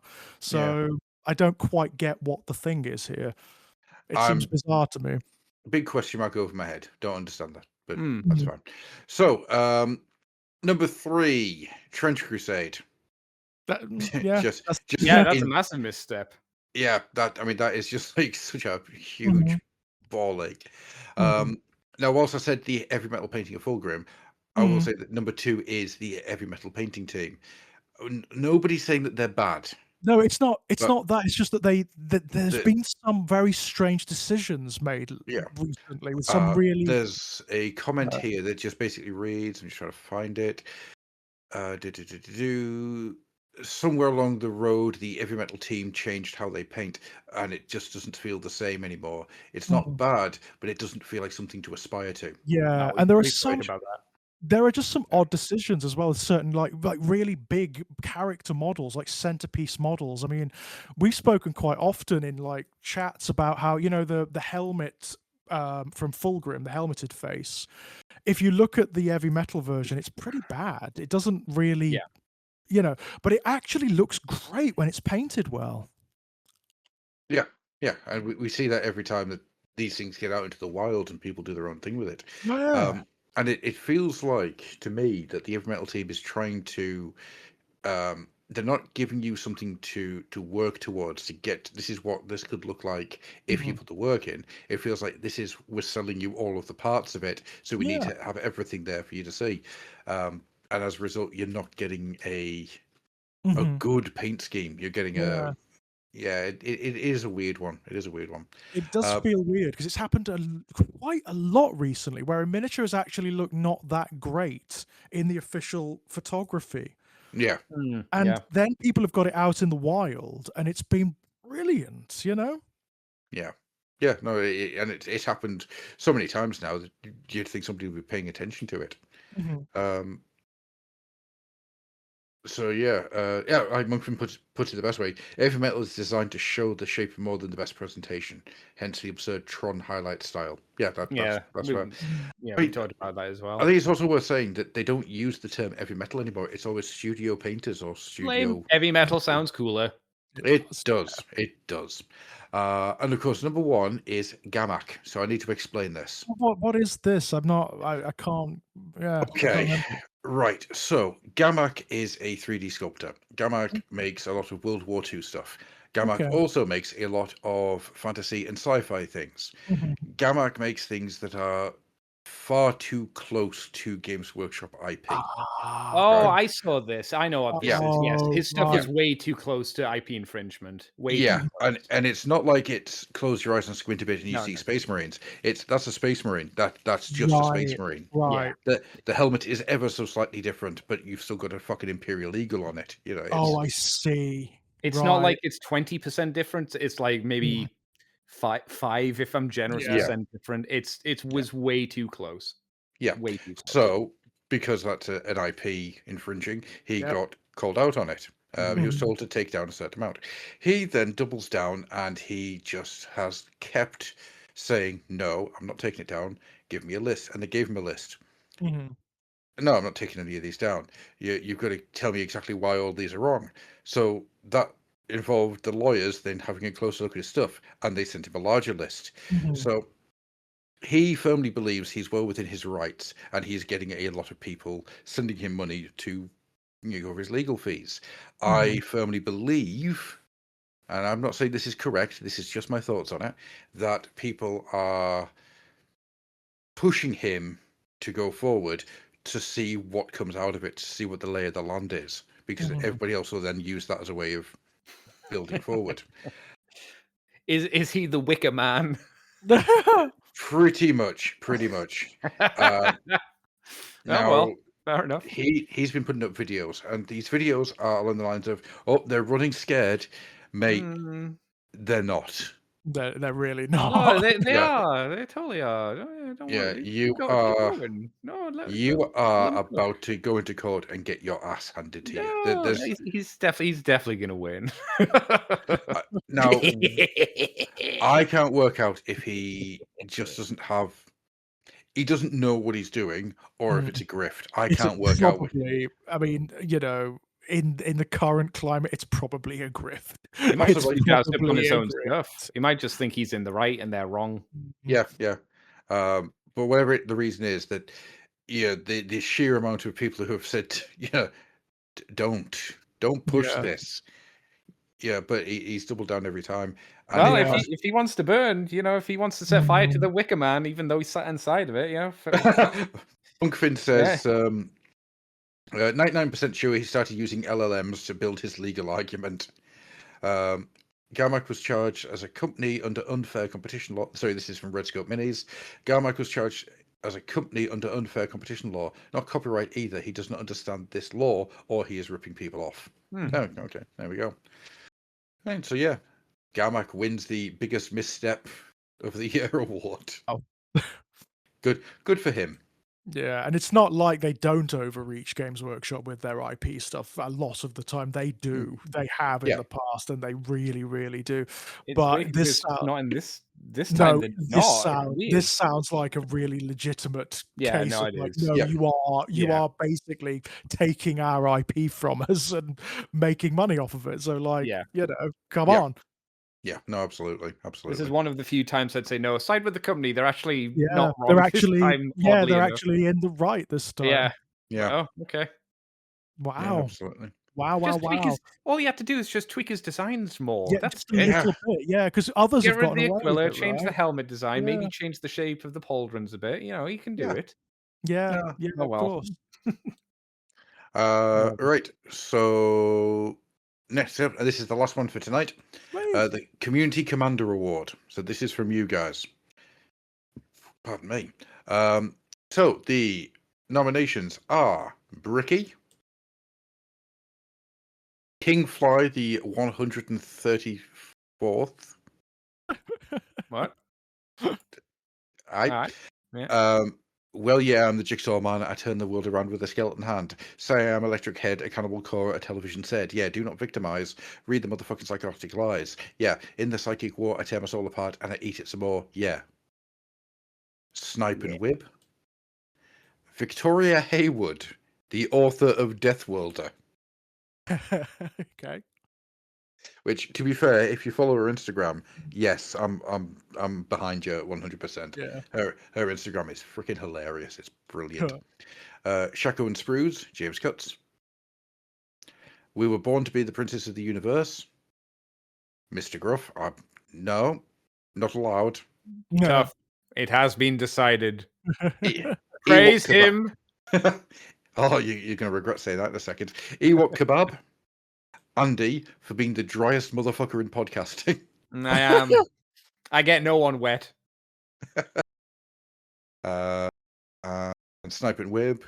Yeah, is that did they so good they named them twice. They nominated them twice. No. You Snipe and Wib. That's the two separate ones. Kirioth, Arbiter Ian, and Miriam. Oh, I like so many people there. Yeah. Oh, and also Batman. Well, it was coming, wasn't it? You know. Yeah. Oh, so, Oh, Batman wins. I mean, Sniper and Whip are probably going to win, aren't they? Let's be honest. But I like, there's so many of the nominees. So, Andy comes in at number 4. Why? For being the driest motherfucker in podcasting, apparently. Yeah. Look out, ladies. Yep. Bricky at number 3. Mm-hmm. Snipe and Whip at number 2. Oh, wow. Okay. Okay. Surprising. Come on, Batman. Abdurian at number 1. Yay! Okay. Yeah. Did Batman come? About 8th, I think. Oh. Really had a worth rough year. watching. Arbitorian is. He's very engaging, knows his onions, and he's very even-handed. I just want to point out Adam White has turned up in the chat. I don't know if he heard everything that was said earlier on. So nobody tell him anything. All right? Nobody tell him anything that I said earlier. All right? Nobody say a single thing about it. Nobody tell him. Mostly because he has to. It really was. It really was. Ian's video on the 500 Worlds was amazing. Yeah, it was. What was the one I was watching the other day? He basically delves into, it was the Badab War. His breakdown of the Badab War. It was fantastic. He went into such incredible detail about it. Yeah, I mean, those two created some absolutely incredible videos, and Abdurian's videos have just been spot on, just absolutely top notch. Very, very good bits of work, I've got to say. Mm-hmm. And as I said, I like that quality he has of stepping back from the material and being, stepping outside of the general discourse of it all, which I love. I love that. Yeah, 100%. I'm with you there. So yeah, that's it. That's our Fluffies 2025 recorded 3rd of the February 2026. Exactly what we planned to. We did it! It was Yay. so good. I'm so happy. Yeah. Yeah, we did it. We Suck got it, there. life. After Suck it. some like technical catastrophes and whatnot. We got Yep. Yeah, this computer hasn't blown up a second time, so woohoo! excellent. Excellent. It must feel good as well, Adam, to have a new computer. Oh, you've no idea. Wait, Because I listen, mean, listen. that There's no I mean, sound. yeah, don't get me wrong. I have a lot of respect for your old computer, given how long it lasted and what you got it doing. Oh God, yeah. I mean, that thing was praying for death. Yeah, I was talking to Ross about it, and we worked out how old it actually was, and yeah. it was 12 years old. Oof. Ooh, poor beast. You know, So, It probably wasn't even like top of the range when you got it, I would imagine, right? right? well, no, I mean, his words, yeah, it was a budget computer that he put together. Wow. But I'm going to give it to him. I'm going to give him his dues. He Yeah. built something that survived. Yeah, right. You know, it lasted, and yes, over the last few years, it became difficult to use, Yes. and it's like I was editing one of the episodes of Wham to go up, and normally I'm so used to um, setting it off to like encode or setting up to do noise removal, then I'll leave and come back to it a couple of hours later. This thing had finished doing the noise removal before I got up a chair. You know, it was Brilliant. Brilliance. oh, it's so nice. It makes me so happy. I'm pleased. So, with all that being said, I think we will start to wind things down and get out of here. Andy, Me. where can people find you if they so wanted to hunt you down like the animal you are? Twitter, Twitch, and YouTube as Decayed Andy, and on the Moonbase 2 podcast. Just Moonbase 2 Transformers podcast. Yes. Excellent. Mr. George, where can people find you if they want to come and celebrate you like the godhead you are? People can come and celebrate me on the Exaggerated Elegy YouTube channel and the Our Lives in Horror YouTube channels. On the previous one, there's lots of video game Let's Plays and podcasts on literature and media and stuff like that. And the second one, I talk to people from the independent horror community, creators and writers and directors and all sorts of stuff. We do like interviews and whatnot, which is great fun. You can find links to all my published work, my short story collections and the anthologies that I'm in and whatnot over at strangeplaygrounds.com and also on the Evil Empire of Amazon. If you type in George Daniel Lee, you'll find my Amazon author page that has links to everything. If you go over to gingernutsofhorror.com, you'll find my ongoing non-fiction series, My Life in Horror, which is a deep dive into media that has influenced me and my outlook and the state of my imagination and whatnot. And if you go over to Arrow Films, you'll find two Blu-ray and UHD sets that I'm on, the Hellraiser set, the Quartet of Torment, and also the In the Mouth of Madness UHD and Blu-ray. And I think that's me. Excellent stuff. As for myself, you can find my personal stuff over on adnicol.weebly.com. That's adnicol.weebly.com. I have all of my own personal stuff on there, art, audiobooks, just tons of bits and bobs. And there might be a link going up that connects you to my other project, which is Mean Bean Comics, which is archiving massively out of print franchise comics. So got Monster in My Pocket up there and things like that. Oh my God. Wow. Yeah, stuff that's like basically abandonware franchise comics. So you got any of the old on it? Dr. Gruff's Mean Bean comic. I've just got it Mean Bean Comics. You got any of the old Visionaries comics up there, Adam? I am making sure that is not available anywhere else because I am being very careful. So what's up there at the moment is that Golden Axe comic. Oh no, the Fleetway one. Oh yes. Yeah, I love it. Monster in My Pocket. What's the other thing I've got up there? I've got something else. It's going completely out of my head. Zoids. I've got the old Marvel UK Zoids. So what I do is I collect them into digital collections, and you download one file, and you can just read it all, and I'll throw a load of extras in there as well for people to have a look at. So God, that is some deep cut childhood stuff. That is.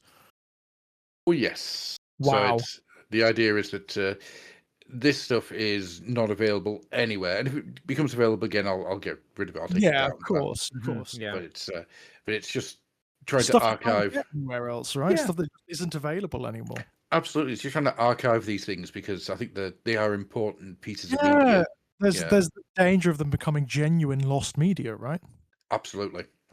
So that's my other big project that I'm kind of working on, which is a very slow one because it takes time to find these things and scan them and whatnot. But like you know those very rare franchises that only had like one annual of a Christmas or something, like Mad Balls, something like that.